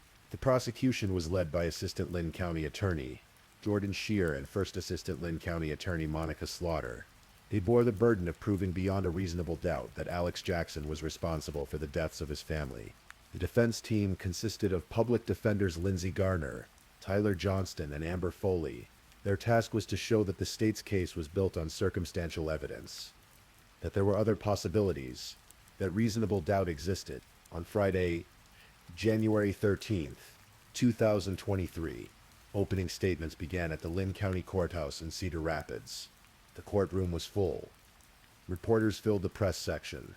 Family members of the victims sat watching, and at the defense table, Alex Jackson, now 22 years old, sat quietly, showing little emotion.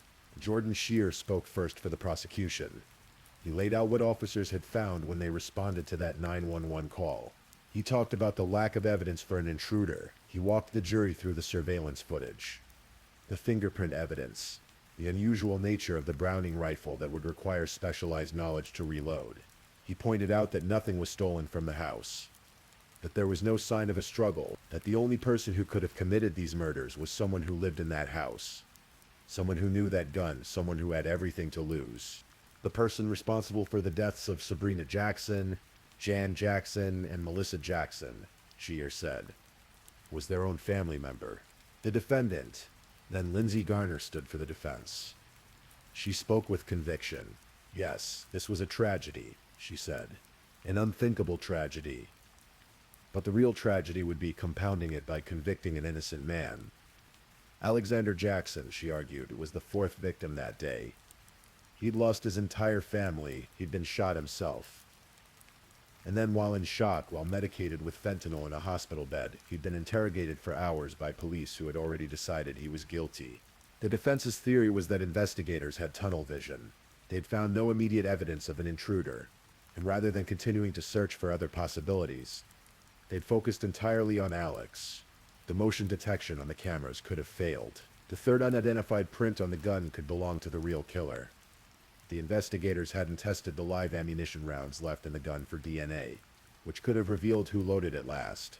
Do not compound this tragedy, Garner told the jury, by convicting Alexander Jackson of murder. Over the next several days, witnesses took the stand. Officer Corey Barber described arriving at the scene, initially thinking it might be a prank call, then realizing the horror of what had actually occurred. Officer Tim Brown detailed finding each victim, securing the house, staying with Alex before he was transported to the hospital. Brandon Bosenberg, the crime scene investigator, spent considerable time on the stand explaining the technical evidence, the palm prints, the shell casings, the blood patterns, the lack of any physical evidence supporting the intruder story. The jury watched body camera footage from the officers who responded. They saw the moments when Jan's body was discovered. They saw Alex, injured, being helped by paramedics. The footage was stark, raw, difficult to watch. Then came the interrogation videos. Hours of footage showing detectives Denlinger and Lucina questioning Alex at the hospital and later at the police station. The jury watched as Alex repeated his story again and again. They saw him deny any involvement. They heard him say he loved his family, and they saw the investigators growing more and more skeptical. Dr. Kelly Cruz took the stand and walked the jury through the autopsy findings. As she described the wounds, the injuries, the cause of death for each victim, Alex Jackson sat at the defense table, never once looking at the screens displaying the evidence. His gaze remained fixed elsewhere, his expression unreadable. On cross-examination, Tyler Johnston pressed the investigators about what they hadn't done. Why didn't they test the ammunition for DNA? Why didn't they do more to try to identify that third fingerprint? Why were they so quick to dismiss the possibility of an intruder? The prosecution countered each point. The overwhelming evidence, they argued, pointed in one direction. The gun belonged to the family. Alex knew how to use it. His prints were on it. The box for the gun was under his bed. He had the motive. His father had been pressuring him about his failing grades, about getting a job, about the possibility of having to move out. Alex had about $30 to his name. Where would he go? What would he do? And there was the behavior during the 911 call. Prosecutors pointed out that Alex never called out for his mother or sister. He never checked on them during the call. Why? Because the prosecution argued he already knew they were dead. In her closing argument, Monica Slaughter called it what she believed it was: an execution. Alex had methodically gone through the house and shot each family member multiple times. It wasn't random. It wasn't an accident. It was deliberate. The defense maintained that the state hadn't proved its case beyond a reasonable doubt. There were other possibilities. There were unanswered questions. The jury needed to acquit. The case went to the jury on Tuesday afternoon, January 24th, 2023. They deliberated for about 4 hours that day without reaching a verdict. On Wednesday morning, January 25th, they resumed their discussions at 8:30. At approximately 10 in the morning, word came that a verdict had been reached. The jury had deliberated for a total of about 5.5 to 6 hours. Everyone filed back into the courtroom. Alex Jackson stood with his attorneys. The jury foreman stood. The clerk read the verdict. Guilty. On the first count of first-degree murder, the murder of Jan Jackson. Guilty. On the second count of first-degree murder, the murder of Melissa Jackson. Guilty. On the third count of first-degree murder, the murder of Sabrina Jackson. Alex Jackson showed no visible reaction as the verdicts were read. His attorneys attempted to shield him from the television and still cameras in the courtroom. When deputies handcuffed him to lead him out, those who were watching closely said they saw him begin to tear up. But even then, he remained largely composed. 3 consecutive life sentences without the possibility of parole. That would be his punishment. The formal sentencing was scheduled for March 3rd, 2023. Outside the courthouse, family members of the victims read a statement to the gathered media. Danielle Jackson Parsons, Gian's niece and Alex's cousin, spoke for the family. Alex wanted the world to think he was a victim of this horrendous crime, she said. But we know that is not the case, and now everyone knows the truth of what happened that day. Alex murdered 3 members of our family, and that pain will never go away. The family expressed relief that there had been justice, but they also acknowledged the complexity of their grief. This wasn't just a case of a stranger killing their loved ones. This was a family member who had killed other family members. The healing would be complicated, layered with questions that might never have satisfactory answers.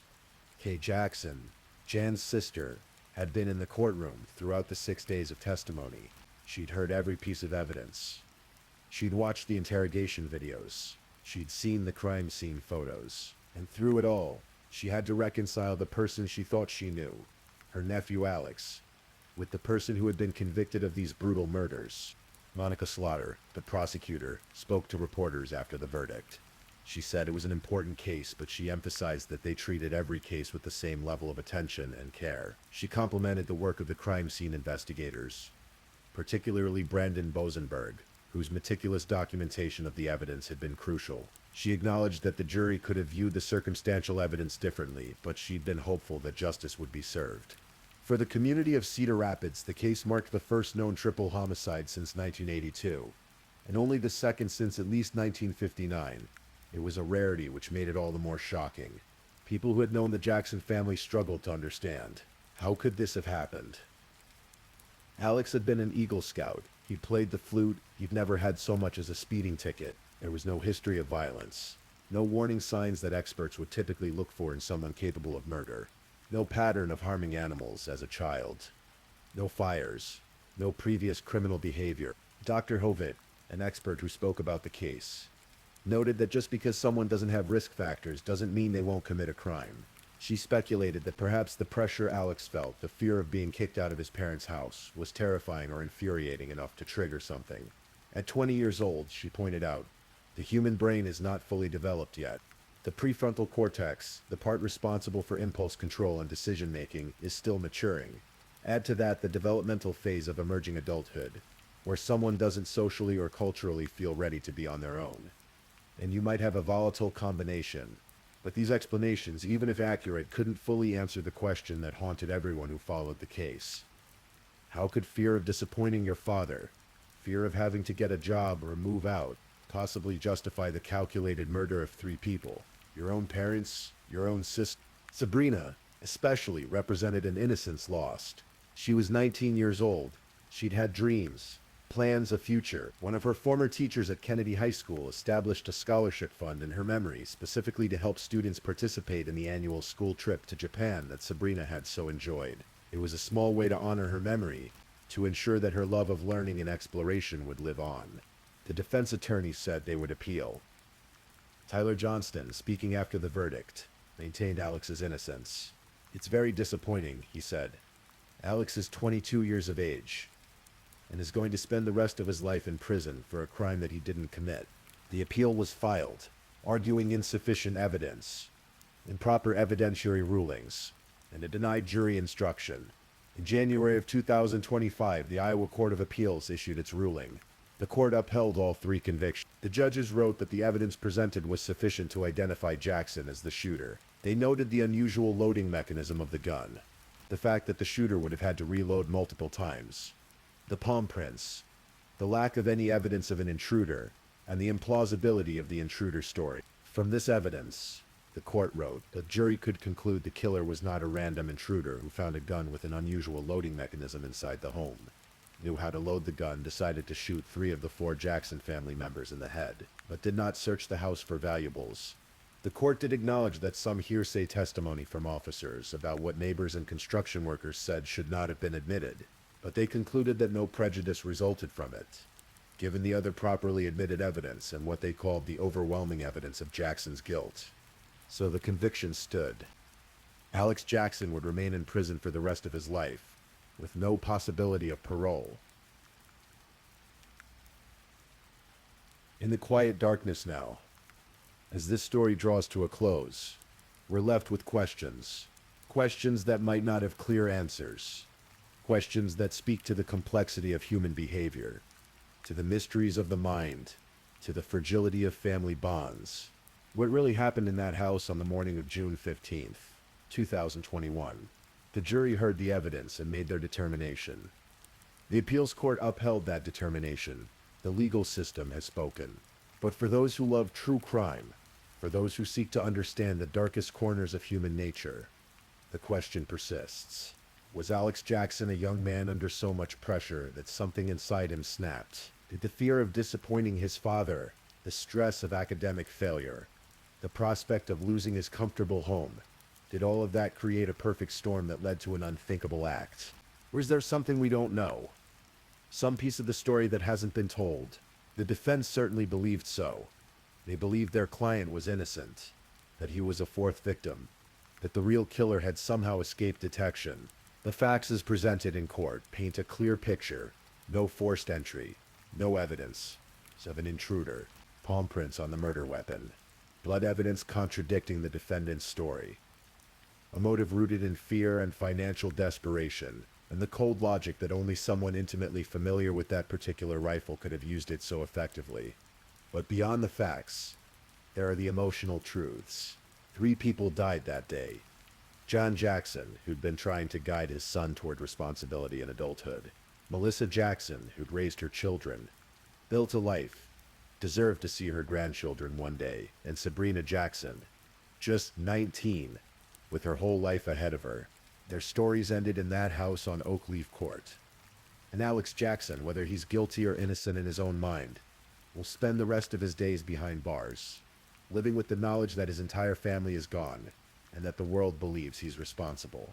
For the extended family, for Jan's sister, Kay, and for Danielle Jackson Parsons, and all the others who love the Jacksons, the healing process is ongoing.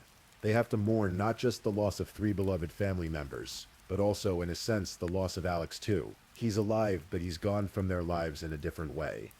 The Jackson family home on Oakleaf Court still stands. The neighborhood continues on. Children still ride their bikes. Neighbors still check their mailboxes. Life moves forward, as it always does, even in the wake of tragedy.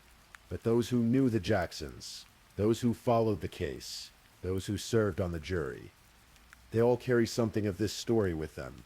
A reminder that we can never fully know what's happening in someone else's mind. That the houses on our streets, as quiet and normal as they appear, can hold secrets we can't imagine. That family, the bond we think is strongest, can sometimes be the most fragile. And so we come to the end of this story, the story of the Jackson family, and the morning that changed everything. It's a story that asks us to consider questions of pressure, expectations, fear, and the human capacity for both love and violence. Please, I'm just putting it out there. If you're still awake and listening, drop a comment. Let me know where you're tuning in from, the time in your part of the world, or just say something to let me know you're still with me. And of course, if you haven't already, like this video and subscribe so you don't miss the next true crime story for sleep. Now, let's move on to our fourth story.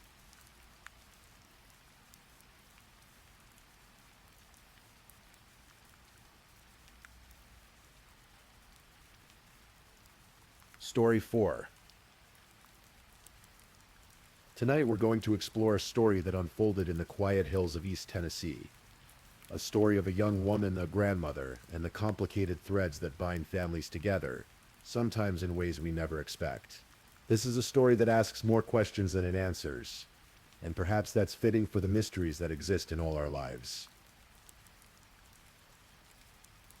In the summer of 2016, the landscape of Greene County, Tennessee painted itself in shades of green and gold. The hills rolled endlessly, dotted with trailer parks and modest homes where families carved out their lives in the Appalachian foothills. This was a place where everyone seemed to know everyone, where family ties ran deep and complicated, where the line between helping and controlling could blur without anyone quite noticing when it happened. In the small community of Afton, tucked among these hills, lived a young woman named Jessie Nicole Morrison. She was 21 years old that summer, with dark hair and tattoos that told the story of her life in ink. Jessie was a mother to two young boys, Channing, who was 3, and Comden, who had just turned 1. She lived with her fiancé, Gary Ely, and his father in a trailer at the Cross Anchor Trailer Park, a place where the rent was manageable and neighbors knew each other's business whether they wanted to or not. Jessie had dreams that extended beyond the trailer park. She was 1 month away from completing an online course in medical coding, a practical career that would let her provide better for her children. Those who knew her said she was a good mother, devoted and protective.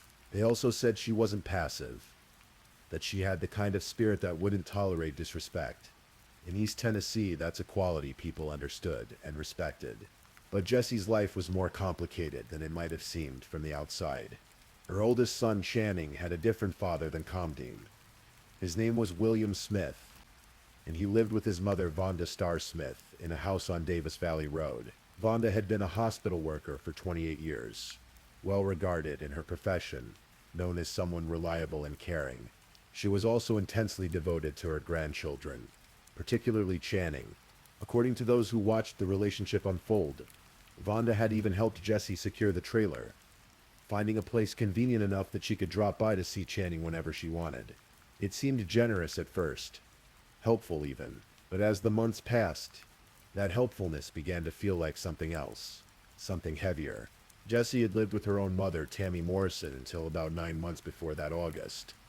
Tammy was described as tough as nails, a hard-working woman who loved her daughter and grandsons fiercely. The move to the trailer was supposed to give Jessie independence, space to build her own family, but Vonda's presence remained constant, her involvement in Channing's life unwavering. And as summer deepened, the relationship between Jessie and Vonda grew strained. Text messages between them, later examined by investigators, showed a tension building. Small arguments about scheduling, about access to Channing, about boundaries that weren't being respected. Nothing explosive in any single message. But together they painted a picture of two women caught in a struggle. Neither quite knew how to resolve. One fighting for control, the other fighting for autonomy. By August, Jessie was 4 months pregnant with her third child. Gary was the presumed father, and they were planning a wedding. Life was moving forward, changing shape, and perhaps that's what made the tension sharper. Because change, even good change, can feel like loss to those watching from the outside. Friday, August 12th, 2016, began like many summer days in Tennessee. The heat settled early, thick and humid, the kind that makes the air feel heavy in your lungs. Gary Ely left for work at 6:30 that morning, heading to Emery's Minerals, where he worked a shift that would keep him away until after 7 that evening. His father was at home with the children. Jessie's plans for the day weren't entirely clear to everyone. But what is clear is that somewhere during those daylight hours, something went terribly wrong. Evening came, and Jessie didn't return home. Gary came back from work to find her absent. And as the hours stretched on, concern turned to worry. Tammy Morrison, Jessie's mother, also couldn't reach her daughter. Phone calls went unanswered, the kind of silence that feels wrong to a mother's instincts. Tammy went to Vonda's house that night, looking for Jessie, asking if anyone had seen her.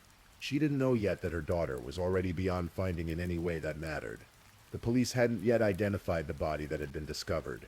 Just hours earlier, at approximately 7:30 that evening, a man named Donald Cohn Jr. was walking his dog along Jidneal Loop, a rarely traveled road that curved through a remote stretch near Afton, the kind of place where you might go to think, or to be alone, or to hide something you didn't want found. His dog pulled him toward the embankment, down where a small creek ran through a ditch, and there Donald found what no one should have to find on an evening walk. The body of a young woman lay forsaken by the roadside, partially concealed by the landscape, but not hidden well enough. Donald called the authorities immediately, and soon the quiet road filled with the lights of police vehicles, casting red and blue across the darkening trees. At first, they didn't know who she was. But within hours, as Tammy and Gary arrived at the police station to report Jessie missing, the identification was made through her tattoos, those permanent markers of identity that outlast everything else. Jessie Nicole Morrison was dead at 21, her life cut short with brutal violence. The autopsy would reveal what the first responders could already see. She had died from severe head trauma, multiple skull fractures caused by repeated blows from a blunt object. The back of her skull had been crushed. There were cuts, bruises, lacerations across her body. Her finger was broken. The evidence suggested she had fought back, fought hard against whoever had attacked her. But in the end, the fight wasn't enough. The forensic pathologist determined that the injuries were consistent with a crime of passion, the kind of violence that speaks to rage or desperation rather than calculation. Whatever weapon was used, a pipe or tire iron perhaps, was never found. And perhaps most telling, investigators believed Jidneal Loop wasn't where Jessie had died. It was simply where her body had been left. A secondary crime scene, which meant someone had transported her there after the murder. Someone had driven through those hills with her body, found that isolated road, and left her by the creek like she was something to be discarded. When someone dies violently in a small community, the ripples spread quickly. Everyone has theories, suspicions, memories of small moments that suddenly seem significant. The Greene County Sheriff's Department and the Tennessee Bureau of Investigation began their work, talking to family members, friends, anyone who might have seen Jessie that day. Gary Ely had an alibi that checked out completely. He'd been at work from 6:30 in the morning until 10 minutes after 7 that evening. Verified by multiple sources, he was eliminated as a suspect quickly. Though in cases like these, partners are always looked at first. The presumed father of Jessie's unborn child, he was as devastated as anyone. The investigation turned its attention elsewhere, and soon patterns began to emerge. Several witnesses mentioned seeing a white van in the area around the time of Jessie's disappearance. Others recalled conflicts between Jessie and Vonda Smith, tensions about access to Channing that had been escalating. And then investigators found something that would become the center of their case. Inside Vonda Smith's vehicle, a careful examination revealed bloodstains. They had been cleaned, scrubbed with bleach in an apparent attempt to remove them, but blood leaves traces that are hard to eliminate completely. When investigators sprayed luminol, the chemical used to detect blood that's been washed away, the passenger area lit up with fluorescent evidence. The pattern suggested that someone had been transported in that vehicle while bleeding, that this wasn't just a splash or transfer. It was substantial. Detective Danny Ricker interviewed Vonda on the day Jessie's body was found. She was cooperative, answering questions, offering explanations. She said she'd loaned the car to Jessie that day, that Jessie had borrowed $1,000 from her. She mentioned cleaning cat urine from the vehicle, which would explain the bleach. Her sister-in-law, Peggy Carter, would later confirm that Vonda had called about cleaning cat urine from the car, though some questioned whether that conversation happened before or after the murder. But the blood evidence was damning. Testing confirmed it was Jessie's blood. A blood spatter expert named Johnny Lawrence determined two critical things. First, that the blood had not been planted, and second, that while the car had been used to transport Jessie, it wasn't the location of the actual attack. She had been beaten elsewhere and moved. The question that lingered was physical possibility. Vonda was 51 years old at the time, not in the best physical shape according to those who knew her. The attack on Jesse had been brutal, requiring significant force to inflict the kind of damage that killed her. Jesse was young, strong, capable of fighting back, and the evidence showed she had fought. Yet Vonda had no scratches, no bruises, no defensive wounds or signs she'd been in a physical altercation. Under Jesse's fingernails, forensic technicians found DNA from 3 different males. 2 samples were too small for comparison. The third didn't match Gary Ely or William Smith, Vonda's son. Male DNA was found that couldn't be identified, raising questions about whether someone else had been involved, whether Jesse had encountered a third party in the hours before her death. Semen from 2 different contributors was also found, though its connection to the actual attack was never established. The forensic picture was complicated, leaving room for interpretation and doubt. As investigators dug deeper into Vonda's life, they learned about the strain between her and Jesse. Text messages revealed more than casual disagreements. There was resentment there, a sense from Vonda that Jesse wasn't appreciating what she'd done for her, wasn't giving her enough access to Channing. Some who knew Vonda described her as obsessive about her grandson, unable to accept that Jesse had the right to set boundaries. Trial testimony would later suggest that Vonda had reacted strongly when Jesse mentioned her upcoming wedding to Gary. Perhaps Vonda feared marriage would mean less contact with Channing, that a solidified family unit would push her further to the margins. Whether that fear was rational didn't matter. Fear rarely needs logic to feel real.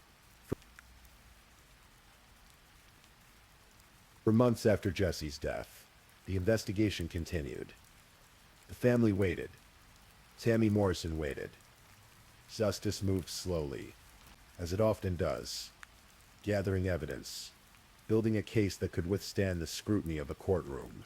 Finally, in March of 2017, 7 months after Jesse's murder, the grand jury handed down indictments.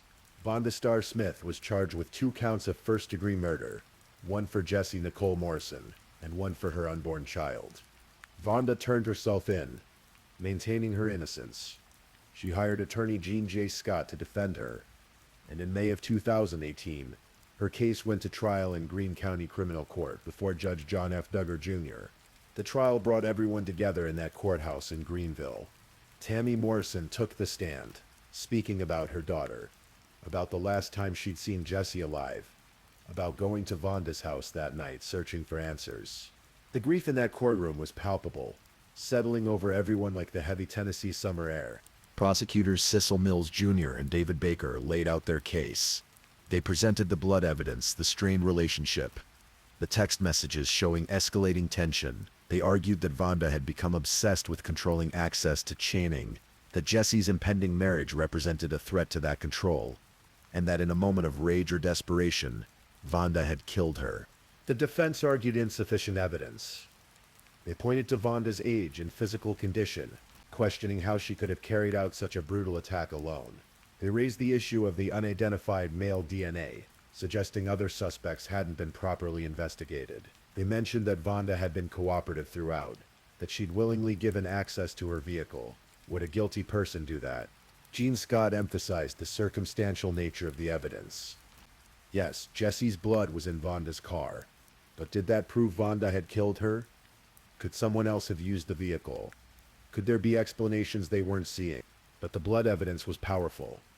The jury heard testimony about the bleach cleaning, about the luminol patterns, about how someone had transported Jesse's body to that isolated road.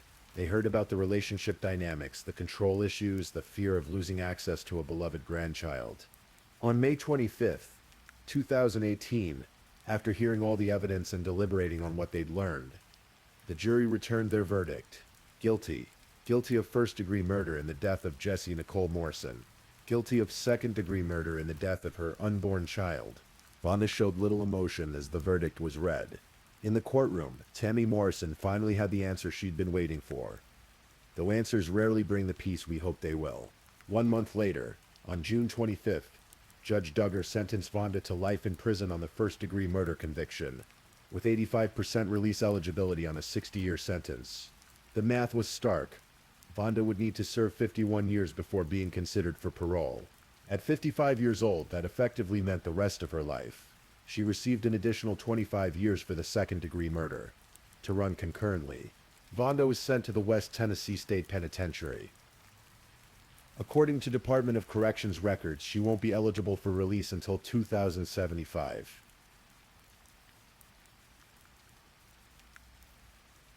But if trials are meant to provide closure, this one left as many questions as it answered. Vonda maintained her innocence after the verdict, and appeals followed, as they often do in cases where reasonable doubt lingers at the edges. Her defense team, which eventually included attorney Ron Kuby, raised several issues. They argued the evidence was insufficient, that the prosecution had failed to provide certain information about a cell phone ping from Jesse's phone, that the judge had improperly commented during witness testimony. They suggested that the investigation had tunnel vision, focusing on Vonda so completely that other possibilities weren't properly explored. One theory that emerged was perhaps the most troubling. What if Vonda was protecting someone else? What if she knew who had killed Jesse but was taking the blame to shield another person, possibly one of her sons? The physical evidence suggesting Vonda's inability to carry out the attack alone gave this theory weight in some minds. William Smith, Vonda's son and Channing's father, maintained his mother's innocence throughout, insisting she couldn't have done this. There were other loose threads that bothered people following the case. The unidentified male DNA under Jesse's fingernails, the lack of a murder weapon, the fact that no one could definitively say where the actual murder occurred. Witnesses who claimed to have seen Jesse at her home during the time frame when she was supposedly in Vonda's car. Reports of white vans in the area, including one allegedly acquired by a neighbor shortly after the murder for reasons no one could quite explain. Some pointed to Lee Britton, a resident of Judd Neal Loop who allegedly made strange comments about knowing the police suspected the grandma just days after the murder. Before any official suspects had been named publicly, others wondered about William Smith's possible involvement, though he was never charged. The case attracted national attention. True crime television shows examined it, some suggesting Vonda's guilt, others raising doubts. The series Wrong Man featured Vonda's case, exploring whether she might have been wrongfully convicted based on circumstantial evidence and an incomplete investigation. But the series, like everything else about this case, ended with more questions than answers. In February of 2021, the Tennessee Court of Criminal Appeals reviewed Vonda's appeal and affirmed the original conviction. Judge Robert Montgomery found that she had failed to provide sufficient proof of due process violations, or new evidence that would overturn the jury's decision. The appeals court also upheld the 25-year sentence for the second-degree murder of Jesse's unborn child. Randall Lane, Jesse's grandfather, spoke after that hearing. His family was confident in Vonda's guilt, he said. They believed the jury had heard the evidence and made the right decision. They didn't want another trial, didn't want to relive the nightmare of losing Jesse again in a courtroom. But confidence isn't the same as certainty, and in a case built on circumstantial evidence, there's always room for doubt. As recently as April 2025, Vonda appeared remotely from prison before Judge Duggar for a post-conviction relief hearing, seeking dismissal of her convictions or a new trial. The judge has not yet ruled on that request. Vonda continues to fight, continues to maintain her innocence from behind prison walls. And so we're left with a story that doesn't resolve cleanly, that doesn't tie up with a neat bow of certainty. Jessie Nicole Morrison is dead. Her life ended violently at 21. Her third child never born. Her two sons grew up without their mother, raised by family members navigating their own grief and anger. Tammy Morrison lost her daughter. Gary Ely lost his fiancée. Vonda Starr Smith sits in prison, either a grandmother who murdered in a moment of desperate rage, or a woman wrongfully convicted, protecting someone, or simply caught in a web of circumstantial evidence that pointed to her when the truth lay elsewhere. The real answer, whatever it is, lives somewhere in those Tennessee hills, buried as deep as the secrets that small communities learn to keep. Maybe it's in the details that were never quite explained. The male DNA that couldn't be identified, the murder weapon that was never found, the exact location where Jessie drew her last breath. The real reason someone drove her body to Judd Neal Loop and left her by that creek. Or maybe the truth is exactly what the jury decided. That a grandmother's love twisted into obsession, that fear of loss became rage, and that in one terrible moment, violence seemed like the only way to hold on to what was slipping away. Family relationships are complicated things. Love and control can look the same from certain angles. The desire to protect can transform into the need to possess without anyone noticing the shift until it's too late. And in small communities where everyone knows everyone, where family ties bind people together across generations, those complications multiply until they're impossible to untangle. Jessie Morrison was trying to build a life. She was almost finished with her education. She was planning a wedding. She was pregnant with her third child. She wanted, it seems, to set boundaries, to define herself not by who needed her or wanted access to her children, but by her own choices and dreams. That desire, that simple human need for autonomy, may have been what cost her everything. Or perhaps it was something else entirely. Perhaps there are pieces of this story we'll never know. People who hold secrets they'll never share. Truths that died with Jessie on that August day. In the end, all we can do is tell the story as we know it. Acknowledge what remains uncertain, and remember that behind every true crime narrative is a real person whose life mattered, whose absence leaves a hole that nothing can fill. Jessie Nicole Morrison was 21 years old.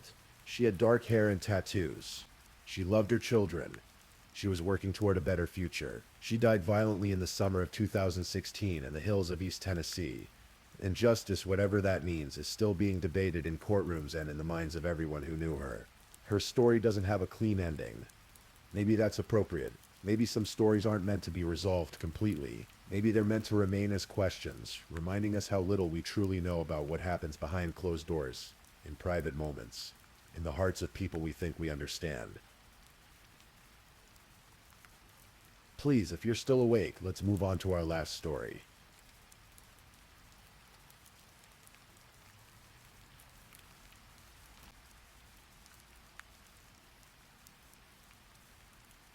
Story 5.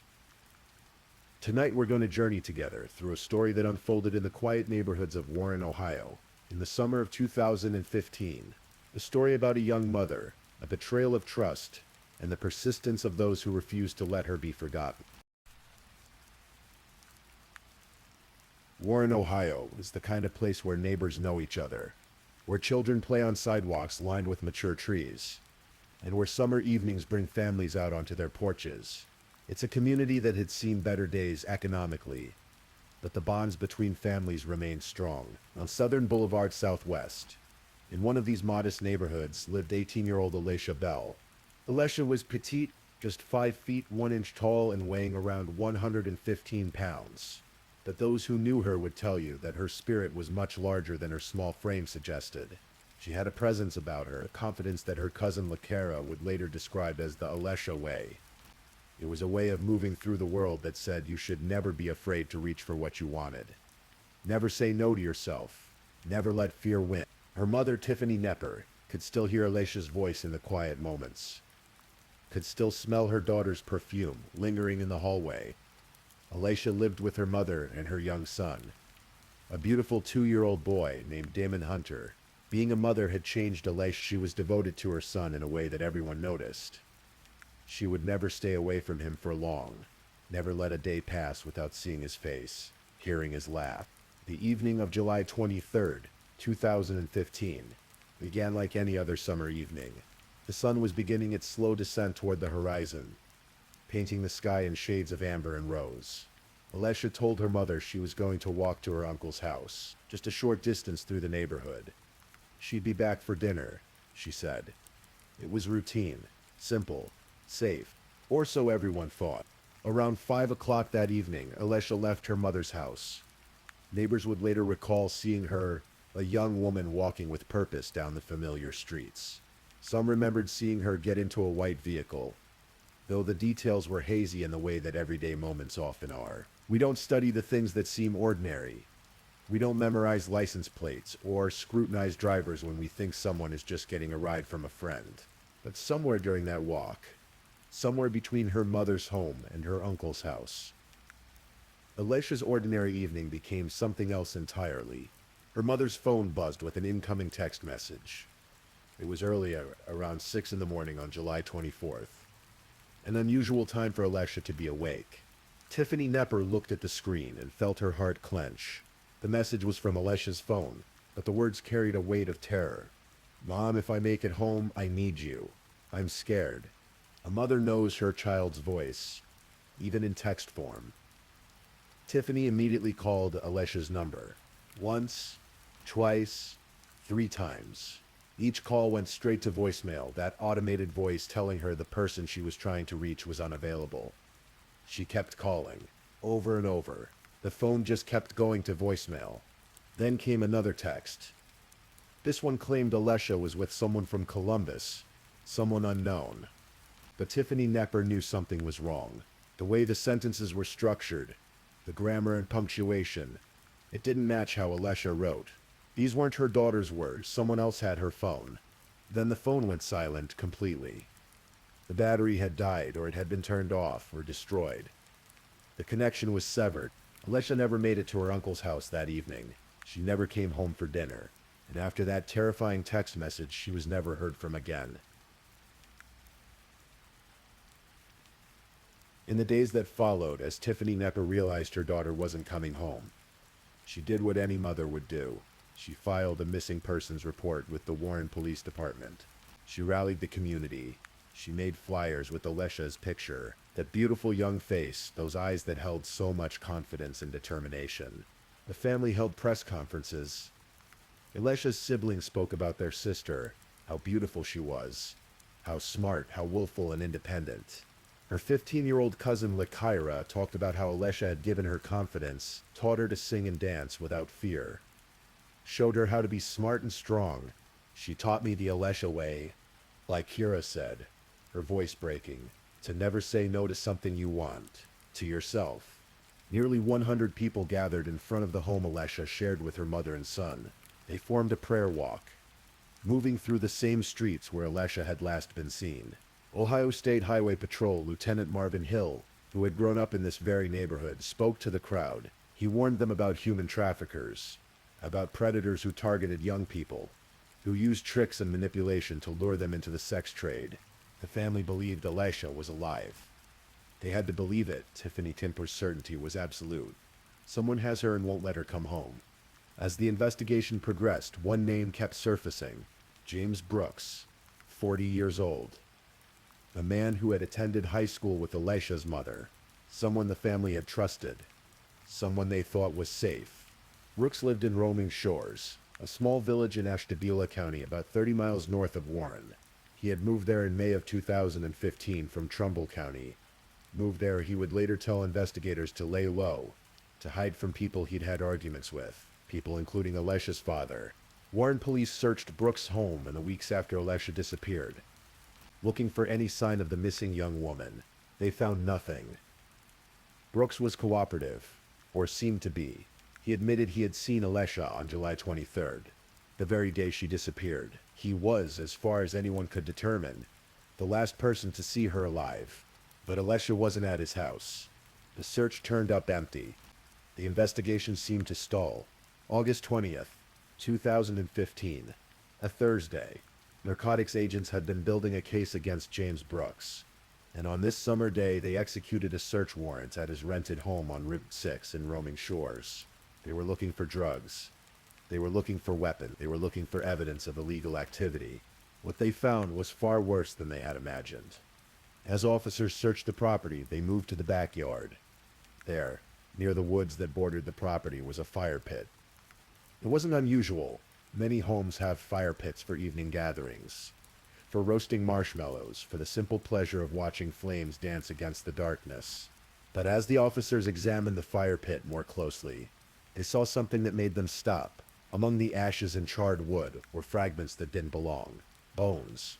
Human bones. The search intensified. Officers obtained an additional warrant and expanded their examination of the property in the woods behind the house.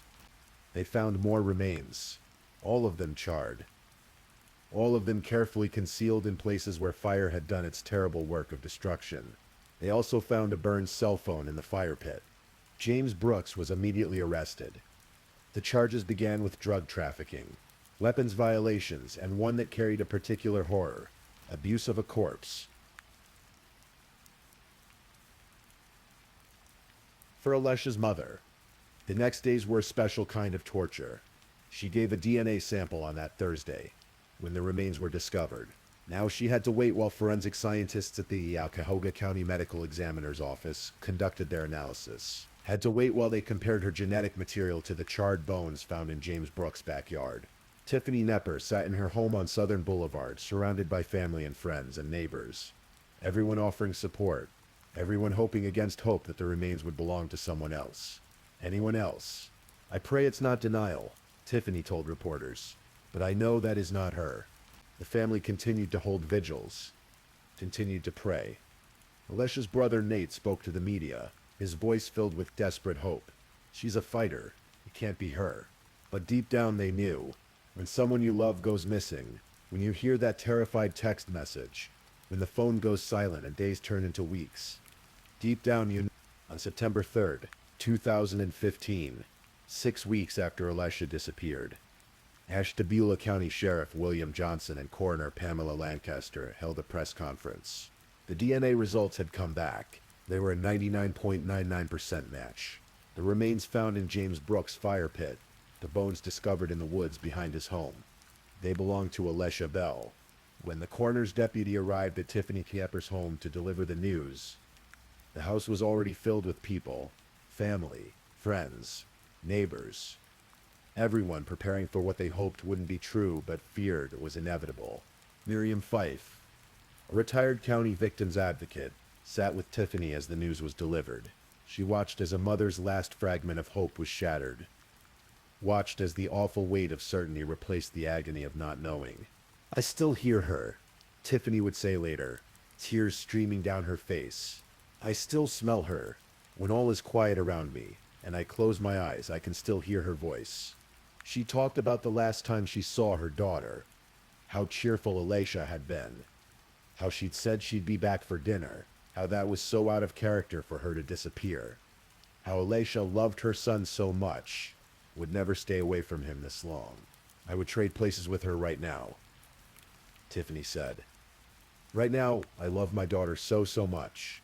On September 7th, hundreds of people gathered in Warren to remember Alesha. They released balloons into the late summer sky, watched them drift upward, carrying prayers and memories with them. They shared stories about the confident young woman who had taught her cousins to be brave, who had loved her son with fierce devotion, who had moved through the world with the Alesha way of never backing down. The Ashtabula County coroner ruled Alesha's death a homicide, but determining exactly how she died would require more forensic testing. The condition of the remains, the extent of the burning, made the investigation complicated and slow. As autumn turned to winter and winter gave way to spring, investigators from the Ashtabula County Sheriff's Office continued to piece together what had happened. They interviewed witnesses. They examined evidence. They built their case methodically, carefully. What emerged was a picture far darker than a simple tragedy. Detective Taylor Cleveland interviewed James Brooks extensively, and Brooks, perhaps thinking cooperation would help him, perhaps believing he was clever enough to control the narrative, began to talk. He admitted to running an escort service, said he had operated it in Trumbull County for about a year before moving to Ashtabula County in May of 2015.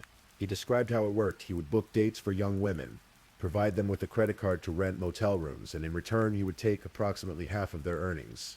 It was in essence a human trafficking operation. Young women, some of them barely more than girls, being exploited for profit.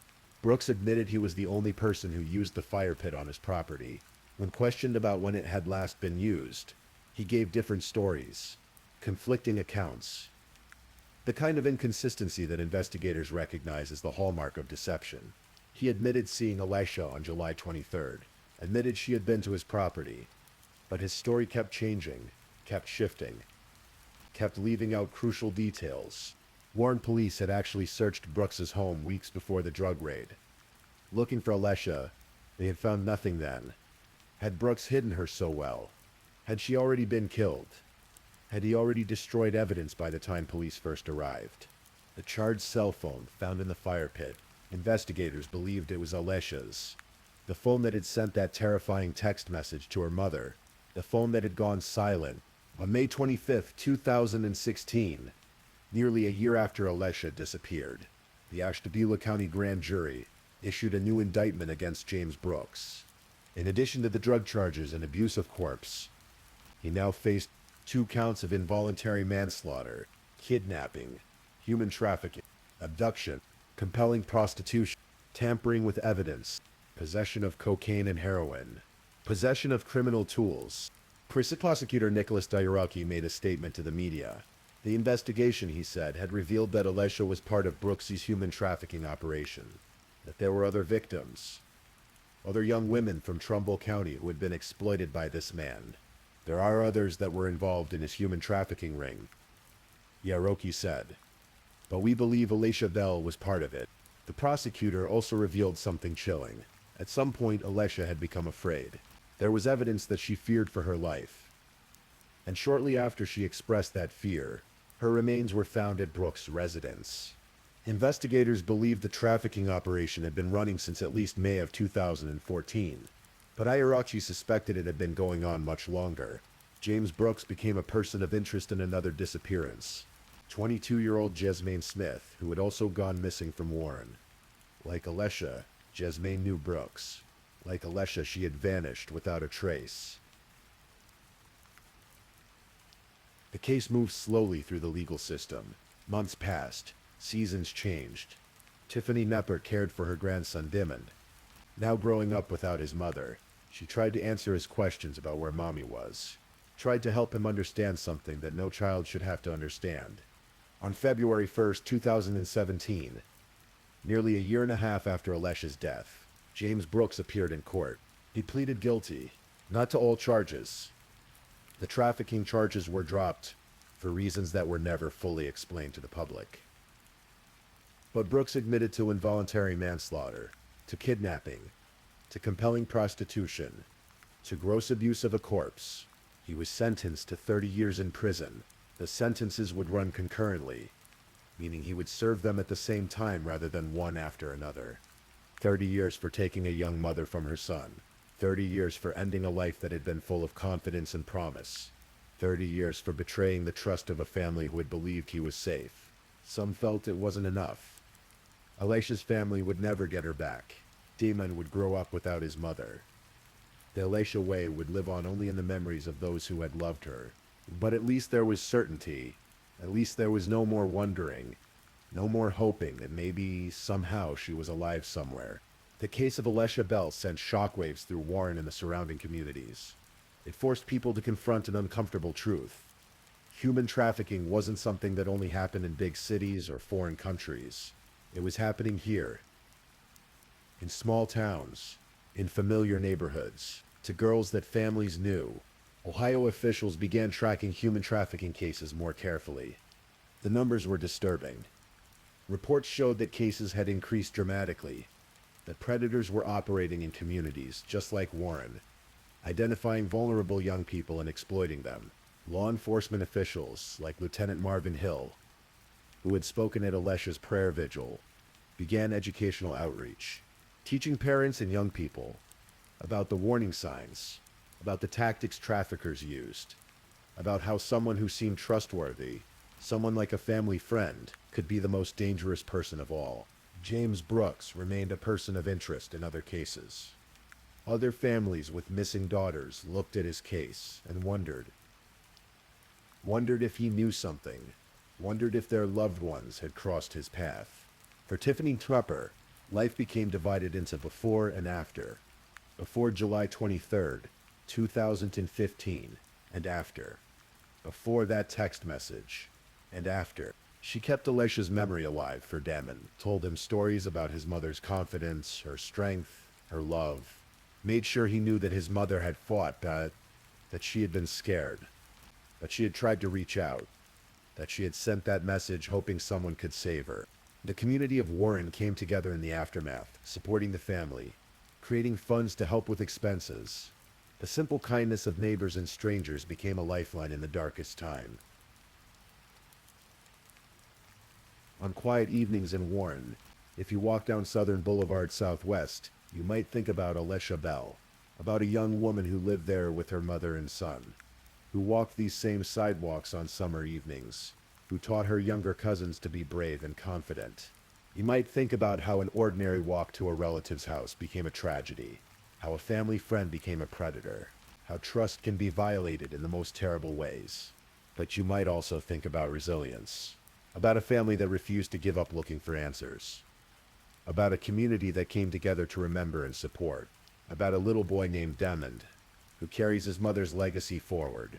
The Alesha way wasn't about never being afraid. It was about not letting fear stop you. It was about reaching for what you wanted, about being confident and strong, about never saying no to yourself. Alesha Bell was 18 years old when she died. She was a mother, a daughter, a sister, a cousin, a friend. She was someone who made an impression on everyone she met, someone whose absence left a void that could never be filled. Her story is a reminder that we must watch out for each other, that we must listen when someone says they're scared, that we must take action when something seems wrong, that predators often hide in plain sight, wearing the mask of familiarity and trust. It's a reminder that behind every missing person's flyer is a family in agony, a child asking where their parent is, friends remembering laughter that has been silenced, a community grappling with loss. And it's a reminder that even in the darkest stories, even when evil wins for a time, there can be moments of light. The love of family, the support of community, the determination to seek justice, the refusal to let someone be forgotten. Take a deep breath now. Let this story settle gently around you. Let it remind you of the preciousness of ordinary moments, of walks through familiar neighborhoods, of dinner promises kept, of children sleeping safely in their beds. Tomorrow, when you wake, perhaps you'll hold your loved ones a little closer. Perhaps you'll check in with that friend who's been distant. Perhaps you'll trust your instincts when something feels wrong. For tonight, though, rest. Let sleep come gently. Let your mind drift away from these dark waters into peaceful dreams. Remember that for every tragedy, there are countless ordinary days that pass safely. For every story of loss, there are millions of stories of love sustained, of families intact, of promises kept. Close your eyes now. Breathe slowly. Let yourself float towards sleep. And remember, Alesha Bell, not for how her story ended, but for how she lived. Confident, strong, teaching others to be brave, walking through the world with the Alesha way. Thank you for listening to tonight's true crime story. Rest peacefully knowing that another story awaits you next time, ready to accompany you on another journey toward restorative sleep. But if you're still awake, don't forget to like and subscribe so you don't miss our next true crime stories. And until next time, stay safe and take care. Good night.